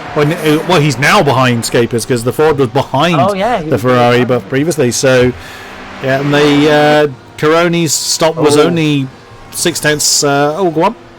Yeah, I was going to mention him. He's down in 11th overall now, behind Andrew Langford and Sylvain Moraine. Well, Sylvain Moraine really gaining through the in that extra lap. Oh, look at that pack ahead of them. Yeah. Oh, wow. So, where's Pfeffer compared to... Oh, that was a big... See, this is the thing with the pack, this competitive. Pfeffer was in the pits 7 seconds longer, and is 1, 2, 3, 4, 5, 6 positions down the road. Ouch. Compared to Andrew Langham's service from where he originally was. Oh, side by side ahead, Ivor Costa. There's Costa. No, it wasn't Ivor Costa. It wasn't Costa. Cars. Yeah, probably. Yeah, there's a big old pack of cars there. If we look at, that's the Pro-Am lead, which is Langham Service and Moraine. And right ahead of them is someone. I'm trying to. Oh well, there's lots of someone's actually. That looks very much like the AM battle at the moment. We've got Merlin Cooper, Anthony Washington. That's the tail end of the AMs. Unfortunately, I thought it was the AM lead battle. It's not. It's the. It is the top of the AMs. So AM lead is still Ben Hitchcock from Richard Fletcher, still separated by 7/10 of a second. We've lost Stephen Norman. Where's Stephen Norman? Oh dear! Oh, victim of the incident limit. Oh, we have one. Number 20. And Yardley in the grinning Ford has come off. Oh, he's straight lined the. Oh dear! He wasn't convinced he was going to make that and just straight lined the bus stop. Whoa! As someone already ahead of him. I didn't see who that was. I cut away at the wrong moment there in that bright green. Oh, was that? Mr. Smith? Yeah, it was. Mr. Smith had a huge moment coming into 5, but he seems to have survived it. There's the Pro-Am lead again. Sylvia Moraine on the back of Andrew Langham Service. Oh, God, they got a lot of people ahead of them. Oh, that's one of the Porters getting very much out of the way. But yeah, he's not getting involved in this, and wisely so. They do have to get out of the way of blue flags. There is a loose limit of a time gap to have somebody let you through, but we basically say use your head on this. You know, if there's a couple of lapping cars coming through, get out of the way on a straight. Don't let them sit behind you through a lot of twisty corners. No, give and take. Yeah. I stayed on the chopper cam too long and it flew through the trees. That's a tough chopper. Wow. Choppers and trees don't usually go very well. But how do you chop trees without chopper? Well, not that kind of chopper. Flashing lights from Andrew Langham Service. That is the correct use of the flashing lights. He is having a go at... I can't tell. Anthony Washington was the person he was catching up to. By the way, the AM lead down to 0.3 of a second. Ben Hitchcock looking to go defensive, maybe into turn 7. Yeah, Richard Fletcher pushing huge amounts of pressure. He's going to go around the outside. It's not going to work. Nope. Trying to swing back. Going up towards the boot of turn 8. And that right both in the same situation. Sorry, go on. And that's Matthias that's behind him as well. Oh! Talk about late commitment there from Fletcher. He's piling the pressure onto Hitchcock. That's 22nd overall, as Stevie said. That's the AM lead. A hell of a scrap going on there with the VSR Alpha 366 Ferrari of Hitchcock and the Privateer 344 Ferrari of Fletcher. Oh, Matthias is lagging in the background. And this is just the point. This is just why we have the Class Championships, because with all due respect to Ben Hitchcock and Rich Fletcher, they are just simply not ever going to be winning at the minute, at least. They're not going to be winning overall. This is just as an intense fight as we saw for the lead overall earlier. Yeah. But this is just as important for them, and they're racing just as hard, but it actually means something to fight 23rd place or 22nd place overall now. Yeah, definitely. And they love it, and people really respond positively to the Class Championship. And even though there's a lot of cars on track, so it's difficult for us to keep up with every single battle going on out there, we will try and look at the key battles going on in the various classes as they're catching up to one of the VEC Sim Racing. Is that Reith Miller? Oh, Reith Miller's got that wrong. He looked very deep coming through the bus stop there, so that is indeed the VEC Sim Racing Cyan 274 Ferrari of Sebastian Reith Miller. Oh wow. This is what the point. This is what we had. This is the point we were making earlier. There's no obligation. There's nothing to gain from Ben Hitchcock overtaking Sebastian Reith Miller. Oh, Matthias is in trouble. Victor Matthias is in. Oh, he's had an incident at the bus stop. He's. Or has he? He has. Yeah. He's done a Coroni into the wall. He's done a Coroni. Oh, he's gonna love you for that. But sorry, it's true. It's true. Jumping back up to the front, let's just quickly check in with our lead guys. Christoph Holstein leads by 2.7 seconds over his teammate now, and he's lapping quicker post pit stop than the pole starting Dominic Gedimer. Scapers is 3/4 of a second ahead of Coroni, the former race leader, before he had an argument with the wall at the bus stop. Carlos Vida in 5th position in the geodesic BMW with Ivor Costa. There he is in the Black Eagle Ferrari car number 123. Claudio Klima did it on his own, bit of free air for him in the 110 geodesic Porsche. There is Drexler, the 199 Ferrari. The Pro-Am lead in the hands of these two, which is Langham Service and Sylvia Moraine with, is that Mr. Domino ahead of them? Yep, that's the 307 Ferrari, the PCDC Motorsports. Oh, what's happened to Matt? Oh, Matthias is pulled. He's in the pits. Oh, he's in the pits, yeah. Not surprised after nutting the wall that hard. Yeah, he unfortunately, it's not quite worked out for him. Whereas Coroni kind of got away with that. It's still suffering big time in terms of outright lap time. I say that he said the last lap was the exact same as the top 3. So wow. What do I know? But yeah, unfortunate for Victor. He was running very good 3rd in class for a long, long time. But this is one of those tracks. When like I said, give and take. You can run very wide in turn 1 without punishment, pretty much. But turn the bus stop. Not so much. It'll get you. It'll get you. Oh, Ronnie Gibbons just making a move on Thomas Coombe. That's for Thomas Coombe losing another position to Paulo Martins. So actually a fight there for in class. Ronnie Gibbons versus Paulo Martins. Oh, side by side through turn 8. That's Paulo on the outside. That worked out lovely. What? Ronnie's going to be. Oh wait, wasn't it Ronnie that Ronnie went around the outside of at the bus stop earlier? I can't remember, but Gibbons got all kinds of crossed up there on the exit of turn 8. He was lucky to keep that one under control. As Thomas Coombe acting as a lovely camera car for us. Oh wow, Coombe clouted that final apex, and there right ahead of them is Cohen van Eyck in the 318 Porsche. Craig Parsons just lost a spot in the PCDC Ferrari to Jamie Smith. And Matthias is still in the pit. I'm not really surprised. He's probably going to be in there a while. Dan Sasolski is trying to... I can't believe I'm saying this. The Dan Sasolski, the champion, is trying to keep up with the Pro-Am battle. And Marvin Sluman... Oh, no, I beg your pardon. That's not Sluman. That right behind, I think, is... Is that Mr. Domino again? Yep, that's Mr. Domino right behind our champion. So he can get a bit of slipstream off of the Porsche, but is Dan just struggling, or was he? Do we think? Oh, he's hit something, isn't he? This was the damage he picked up earlier, and I think it's just hampered him the whole race long. That'll be the same answer you gave me last time I asked that question. Hey, look, there's a lot going. Oh, Dan runs wide through the second class corner. He was lucky that. Oh, who did? Oh, Dan Sasolski. Yeah, he's running. He's struggling a little bit, I think. Ronnie Gibbons is in the wall. Oh no! Oh, again! Did it help, or did he get? No, none of the above. The tail let go on him, and as he's corrected it, it's just snapped over to the left. He kept it out of the wall.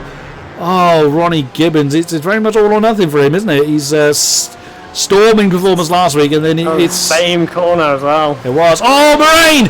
Sylvia Moraine on the Andrew Langham service on the outside, heading towards the bus stop. This could go horribly wrong. Side by side as they come into the second apex. Whoa, Mr. Andrew Langham service, you've had your Weetabix this morning. My goodness me. He had some stones to carry that one on, but he is not letting that go at all. And why should he? There's still another just less than 21 minutes to go. There's still plenty of racing to do, and he is just fighting that. Absolutely brilliant stuff. Yeah, Pro-Am lead, and like I said, it matters to these people. Oh, Sylvia Moraine very deep into turn 7. Gotta be careful there. Nearly ran into the back of Andrew Langham. But yeah, Andrew really did not want to let that go there. No, he did not. He got enough of his car ahead to force Sylvian to leave him space, because any more or less, I need to cut across and to pick up a slowdown. Yeah. That was very brilliant driving from both of them. Guyards has lost a couple of positions. Rano Luke's gone past. I think he let Ross Woodford go. So the VEC Sim Racing Cyan 267 Ferrari has lost another couple of positions. Amazingly, Holstein is still increasing that gap up front. Whether Gaidemeyer just feels the need to just kind of sit there and maintain position, I don't know. Oh, what's that? Oh, that's the AM lead. Ben Hitchcock, Richard Fletcher. Oh, that is Hoppe ahead of them, I think. Oh, no, knows it. Oh, Riethmüller's behind them. Sebastian Riethmüller's behind them. That's Jeremy Hoppe in the BMW. They're splitting the AM lead at the minute. That is. Oh no! Oh, was that contact with Hitchcock? Yeah. Now he was the one that was nudged by the BMW there. Was that? Let's just get an area. Was that net code, or was that an actual impact there? There's a C. That looks like an actual impact there. Oh yeah, bang! A bit old thump from the BMW sends Hitchcock round. Oh well, that's resolved the AM battle for now, which is a great shame. But still time for him to recover that. Yeah, and he's still, and Ben Hitchcock carry on going. Oh, Moraine's gotten ahead of Andrew Langham service. Going to have to see how that happened. Oh, it was he had a great run coming up the hill, and then there's Sasolski right in there as well, as they've gone up onto that back straight. Look at that. There's Sasolski thinking about a move as well, but opts not to do it. And the VEC Sim Racing Porsche gets ahead of Andrew Langham service coming into the bus stop. Nicely done. Yeah. So I learned that Andrew was not going to let that go. So made it. That's how you do it. You've got to take these and you learn. You've got to learn from what your opponent's doing, and he did, and he learned that Andrew was not going to let him have it side by side. Yeah. So he needed to make the move before that moment. Absolutely, he did. Absolutely belting move, but of course not able to open up too much of a gap yet to Andrew Langham's service. The BMW hanging on to the back of the Porsche, and not under immediate pressure from StevieSQ behind him either. So we have got a three-way fight for third in class in the Pro-Ams with Marvin Sluman, Alex Bennett and Scott McCracken, all covered by less than a second. Cool, yeah, look at that, there it is. The Comrade Tepra Alliance Ferrari thinking about it, was getting very twitchy behind Sluman. McCracken right with him as well, so lots of fighting going on in the Pro-Ams. The pros seem to have kind of spread themselves out and minding their own business right now. So looking at the Pro-Ams, giving us a lot of fighting. Well, the AMs are giving us, or were giving us a lot of fighting until that incident happened with Ben Hitchcock. He's 2.1 behind Fletcher, but that could easily be closed down. Lumen defending into the bus stop. I bet McCracken's got a brilliant view of everything going on. There it is. Oh, Alex on the inside, trying to look at the inside of turn 5. That's brave. You do take a kind of wider entry into that corner, but it does leave the door open. It's one of those corners you could take a lot of different lines through, but yeah, Alex really pushing Marvin now. He's very much aware that he's got someone on his rear as much as he's on Marvin's. Rano Luke getting passed by Ross. Yeah, Ross Woodford. Ross is recovering really well, I have to say. Yeah. From being very well down, he's up into 16th overall. And Hitchcock and Paolo Martins. Paolo just making position up. I think Ben had a pretty bad run through the bus stop as well. There is that three-way battle again. Sluman, Bennett and McCracken for third in class. They're 3.3 seconds behind StevieSQ, who is only a second behind the class lead. So that could still change. There's not a huge amount of distance between them. So still time for things to change. 16 and a bit minutes to go. Well, that's basically the Pro-Am top 5 in that shot, roughly, with a few cars sprinkled in the middle. Absolutely. And just to give a little update on incident points, there are a couple of people that need to be very careful. Very careful. We're a couple of people in the danger zone here, and danger zone is 17 or higher. Before you do that, Rano Luke, oh, you lucky boy, only just kept that out of the wall. Sorry, do proceed. What did he do? I want to go and see what he did. Oh, good. Oh, okay, I saw what he did. Yeah, that was indeed lucky. That was a clinch. Had a little issue as well, by the way. Who did? Reese Muller. Oh, he did have a moment with Hitchcock, I think. But yeah, there are a few people who are still on 0 incident points. Wow.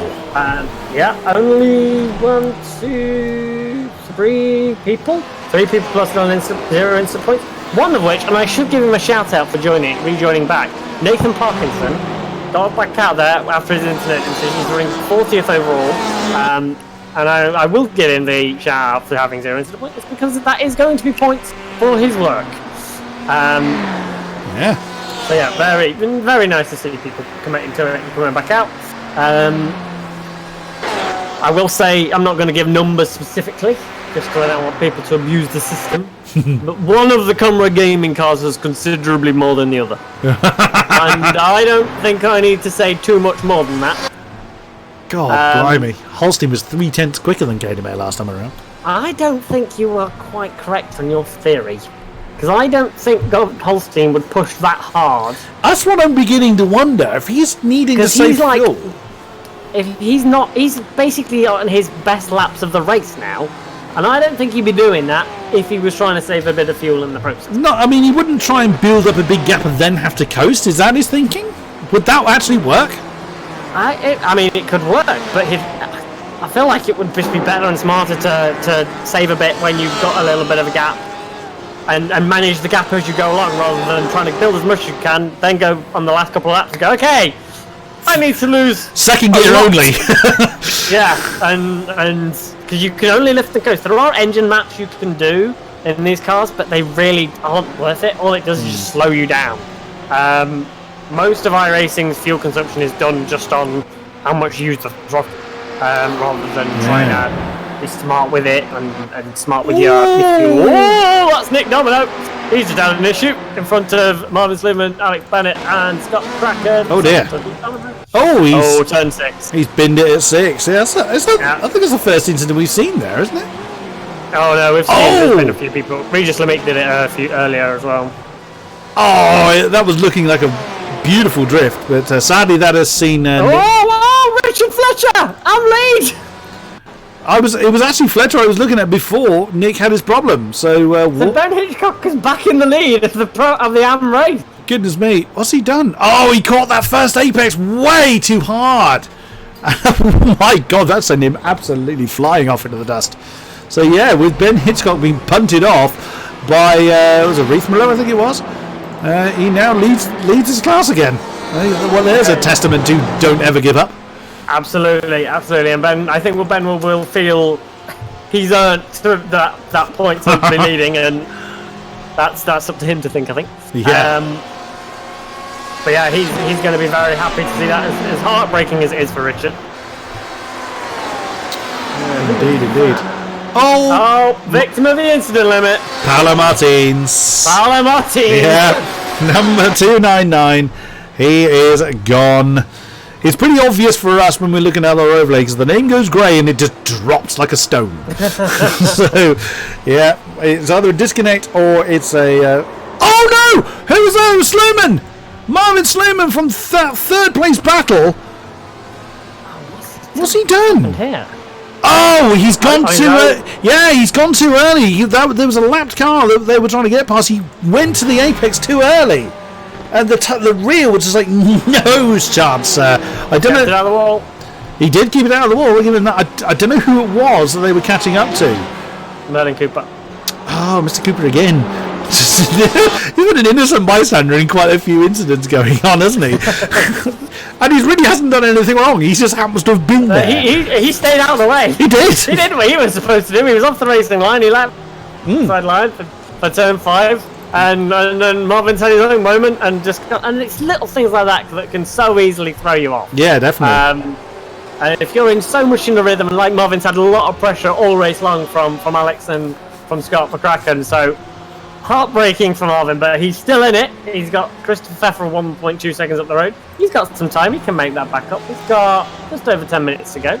I will say, by the way, our prom lead is still very close. Oh, yeah. Half second. I was just looking at that, yeah, with Sylvia Murray cannot shake off that Geodesic Racing 214 BMW. He has been trying all race long, and it has taken to now, with 10.5 minutes and some change to go, it has taken to now to only have about 2 or 3 battles throughout the entire field.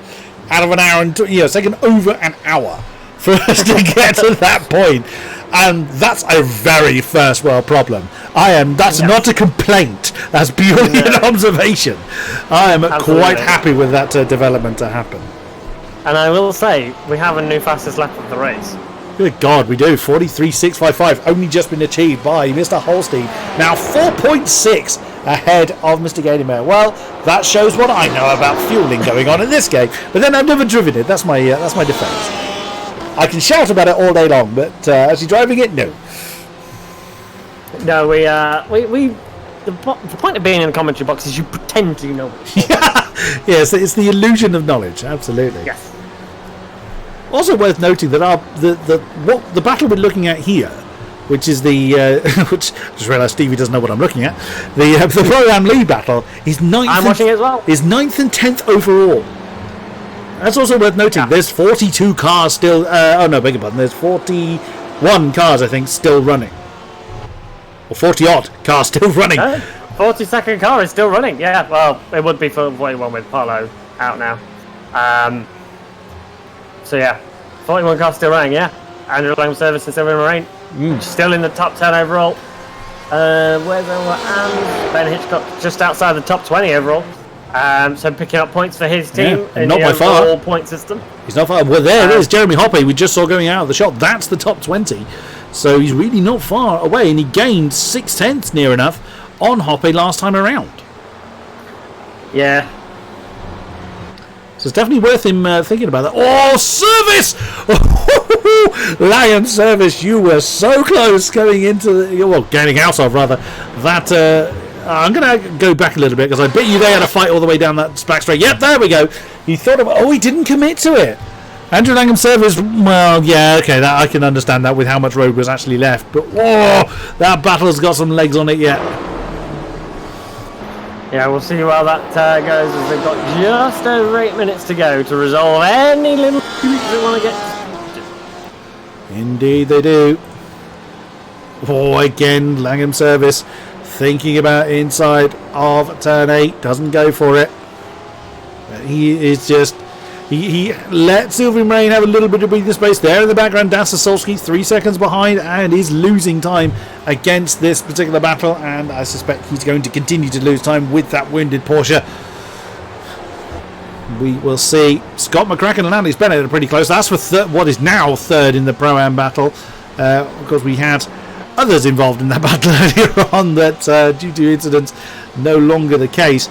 They are about 3.8 seconds behind you just saw them go over the crest actually, the Pro-Am lead battle. So if they kind of came together, they would be involved in it as well. Less than 7.5 minutes to go. Sylvia Moraine goes up the hill, chased by Langham Service still onto that back straight. Andrew Langham Service a little bit too far back this time, I think, unless he has the dive bomb of gods going into the bus stop. No, he knows better than that. And he's keeping that very wide BMW ever wider in the mirrors of Sylvia Moraine. Absolutely, Sylvia's got the alternate solution situation now. He's been chasing for so long, and now they've got the roles are reversed. Sylvia's got to defend from what should be the BMW should be the quicker car in the straight line, but there are enough corners here, I think, to offset that. I just have a quick look at Scott McCracken because my overlay said he was side by side with Alex Bennett, but I don't think he actually was. I think the numbers are slightly lying to me. They're close, but they weren't quite that close. He has lost some time though to the 250 Conrad Tepper Alliance Ferrari, so he has made a mistake somewhere along the line. And the top two have successfully negotiated the bright green Ferrari. Oh my god! Go on. Look at the best lap from Mr. Holstein. Good God. 43.391 now. Which, just for reference, to put that into perspective, the next fastest is a 43.7. One of them by Dominic Gaterman and the other by Jarek Caroni. Yeah. Good grief. So he's really bringing it home. And bear in mind, Chris qualified third. Wow. Didn't even get on the front row. And this is why he's a multiple champion in this very series. Yep. Two-time GTE champion, and he won it in one in the Ferrari and one in the Porsche. Well, and now he's back in the Porsche. Back in the Porsche. Watch out, everybody! Yeah. And again, Andrew Langham Service still stares at the back of the VC Porsche. They get close, but not in striking distance yet. And the time ticks away. We've got about 5 laps to go, the overlay tells us, so we are most certainly in the dying stages of the race now. There are some battles heating up. Of course, the Pro-Am lead is one of them. The pros are fairly spread about. Carlos Vida is getting to the back of Gerard Caroni. There's an Am in the way. Who's that? Is that Nick again? No, it's Craig Parsons, I think. Oh wow, that went horribly wrong. Oh no! That has gone horribly wrong. What happened there? Was there impact between the Ferrari and the BMW? Yes, there was. The Ferrari tried to stay left, and unfortunately, the BMW just cloudy clean just slammed into the back of it. That was a bit. Whoops, I've gone the wrong way. That was a little bit unfortunate. The Ferrari was trying to stay out of the way, but unfortunately, the Claudia Klima just ran into the back of him. I'm just trying to have a look to see where that was. I didn't catch it. And that was back at turn 9 on the previous lap, which was a bit of a shame. Oof. Unfortunately, these things happen. A little miscommunication, that's all it takes. And it's not necessarily anyone's fault. It just happens. Sometimes you interpret somebody as doing one thing, and then they do the other.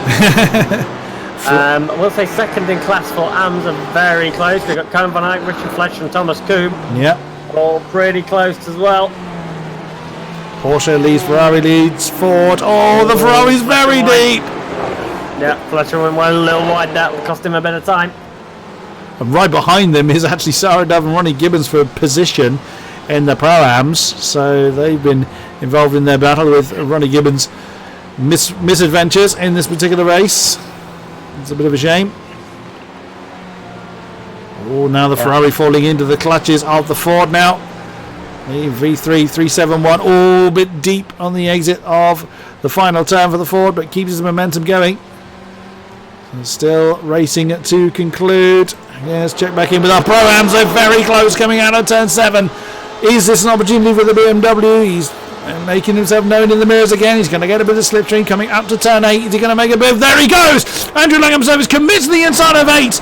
And the Porsche did see him coming. Silver and Rain gives him the room. But they can't draw side by side. Great move and well defended. Oh, Langham Service is going to go for the inside of turn 9 now. Oh, again, he just can't commit. He can't get alongside. Oh! Was there impact between the two? Great place to try in the second to last corner. I tell you what this is. I don't think Andrew's trying to make the move here. All he's trying to do is keep Sylvian guessing. Keep him offline. Keep him distracted. Just to distract him to make it count. Turn 1. Yeah. Straightforward move. Is he going to go a bit deep? Oh, Sylvie May tried to come back underneath the ball. That was a very firm defence from Andrew Langham Service. Now up the hill through 2 into 3. Can the Porsche strike back? Of course, it's going to have the back straight with the slipstream for the VZ Sim Racing Porsche.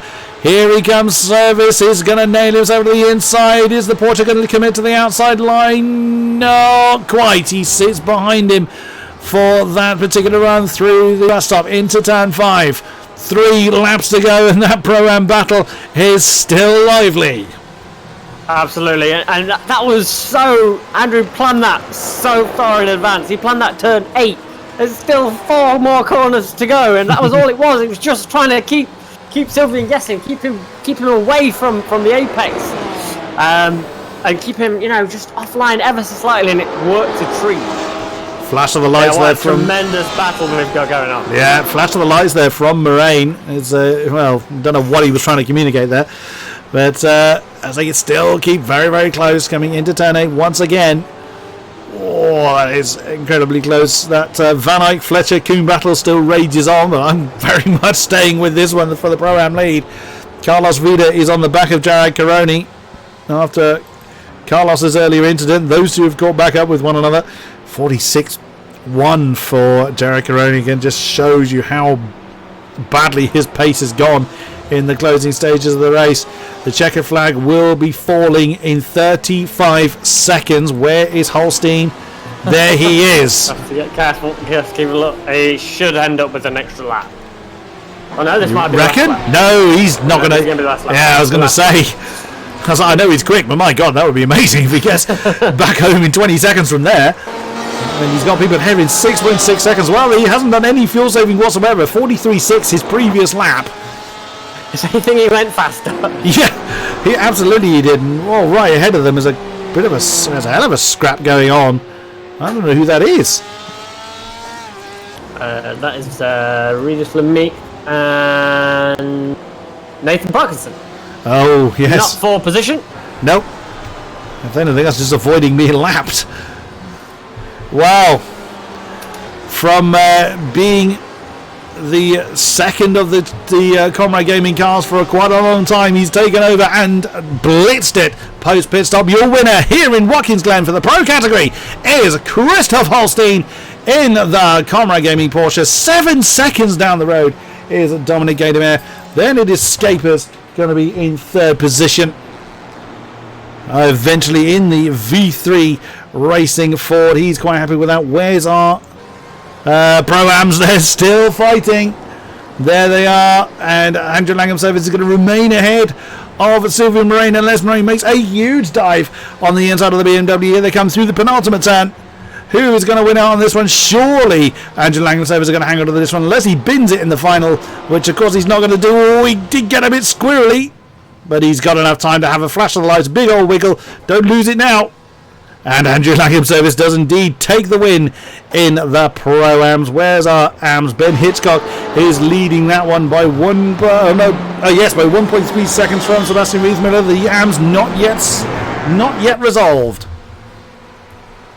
Riesmiller in the Pro-Ams, though, he's between Ben Hitchcock and Koen van Eyck for first and second. Koen van Eyck not far off the back, though, but I don't think he's going to have enough time to make this one up, I'm afraid. Koen van Eyck, though, we didn't mention him pretty much all the way through the race yet. He's got himself second in class. Indeed. So here is the AM winner. Unless, unless he bins it now in the final, it's final few, which of course he doesn't.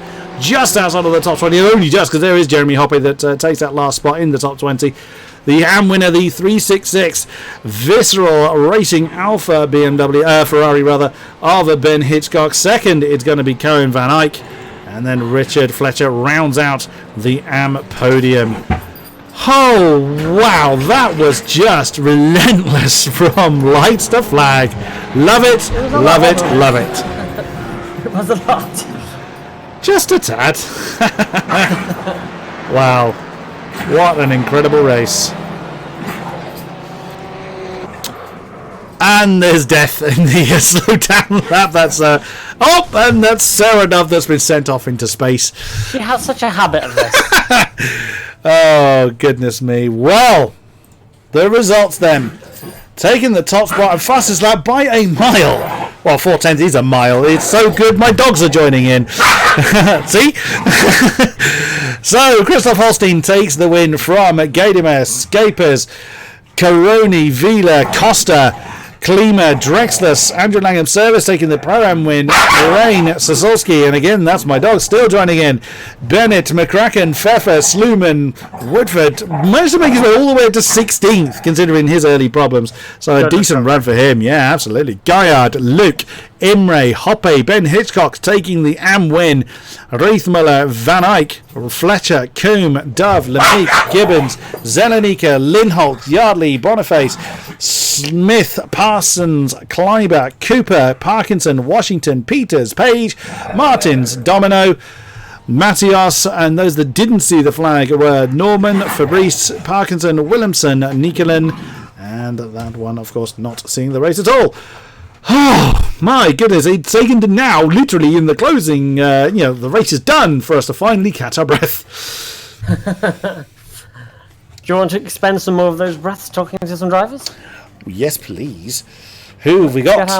Let's get our pro winner in, Mr. Holstein. Mr. Holstein, indeed. There he is. Hello to you, Christoph. Wait a second. Can you get someone else, please, quickly? I'll be right back. Well, no, because there isn't anybody else. Well, we'll give Mr. Holstein a moment to recover from whatever it is he's doing. Oh, man. Driver of the day for you, Steamy? Oh, God. There's too many to pick from, that's the problem. There's a lot to question. I will say... I'm going to say... it's Chris Holstein, obviously. Nicely timed, Mr. Holstein. Well, once again, you showed my ineptitude at trying to guess people's strategies, because I wondered whether you'd short-fueled after your pit stop, but no, you then took off like a scolded cat for the rest of the race. Yeah, I think I got lucky that the fuel calculator went down when we pitted, so at first it predicted 47 laps, but then it was actually 46 laps. And I kind of gambled on that, but it was fine in the end, and that's probably the 2-3 liters I could underfuel the car in comparison to some other cars, so that was the trick, I guess. So it was right to a point. You'd taken a bit less fuel than anybody else, but not enough for you to have to fuel save at any stage. No, not at all, really. But my goodness me, so in the initial part, you were part of the top four that are broken away. You and Dominic working quite well to stay up front. Was there a plan for you to kind of just slipstream off one another, or did you just kind of do that one on the fly? No, we didn't really plan anything. I think the target for us really was in the beginning to stay with Jawad as long as possible. And, well, he got Dominic out of his slipstream, yes, but we still had very, very good pace. And we knew the Porsche would be very, very good towards the end of the race, especially. And at some point I realized, okay, maybe I'm a bit faster than Dominic at a certain stage. And when I attempted to pass, he didn't fight it. If he would have fought it, then I would have backed off again. But yeah, I thought at that moment, okay, maybe let's switch for the moment and see what I can do. And yeah, in the end, Jawad made the mistake, and that, well, then we took off 41-2. Cool, yeah, took off being the absolute right phrase there. So, will this be your season to reclaim your title, or is it too early to say? Who knows? Who knows? I mean, we've had 2 races so far. We've had good pace so far. I think we have better pace than last season, definitely. But we just have to see, really. Jawad has been so strong so far, and Dan has been very unlucky today as well, so we will see, I guess. Well, we look forward to the outcome of the preceding races. So thank you very much. Well done, Mr. Holstein. See you next time. All right, bye-bye. Hey. Next. Let's get Mr. Imre in. Evan Imre of AOR Yellow. Hello to you, sir. Oh, yeah. Well, didn't see a great deal of you, admittedly, in this particular race. We saw brief glimpses of you. How were you doing this race? How did this one go for you? Well, it's fairly run of the mill race for me. Like, it was first part of the race, I was hanging on to a train of 4 or 5 cars for about, well, 16, 17. So I pitted from 19th and came out 19th, and Nice. I ended up 10 seconds ahead of 20th and 10 seconds behind 18th. So it's a classic example of my racing career being very average. It looked like it took quite a long time for most of the field to kind of spread out. Was that what you found? It took a very, very long time for all the initial battles to dissipate, or did you find yourself in quite a bit of free air for your race? I mean, as I said, the first half was it was a lot more interesting because the slipstream does help keep the field together. So I'm thankful to the slipstream for keeping me in the race for a while longer. But again, I was 20th last week and 19th, and in the Pro-Am I was 8th last week and 9th this week. So got a feeling I'll end up somewhere around there come the end of the season. Yeah. Any particular circuits you're looking forward to? I don't know what's on the calendar. So, nope, neither do we. Well, I certainly don't. Stevie, mate. I know exactly what's on the calendar. Off by heart. Definitely don't have it open in front of me. Well, good luck for the remainder of the season, Evan, and we look forward to chatting to you again. Alright, cheers. Who's next, Mr. Stevie? Let's get Sarah and choose. Yes. Hello, Sarah. Hello. You had some struggles, it would seem, today. Yeah, it didn't really turn out expected. I mean, you were third, I believe, in the Pro-Ams after qualifying. You had a real strong showing there, but it unfortunately undid itself. We caught up with you. I think you had a problem at the bus stop at one point. I got third in Pro-Am, which I'm pretty pleased with. I definitely could have gotten Pro-Am pole. Wow. I just wasn't able to get the lap together. And then, obviously in lap 2, there was a incident,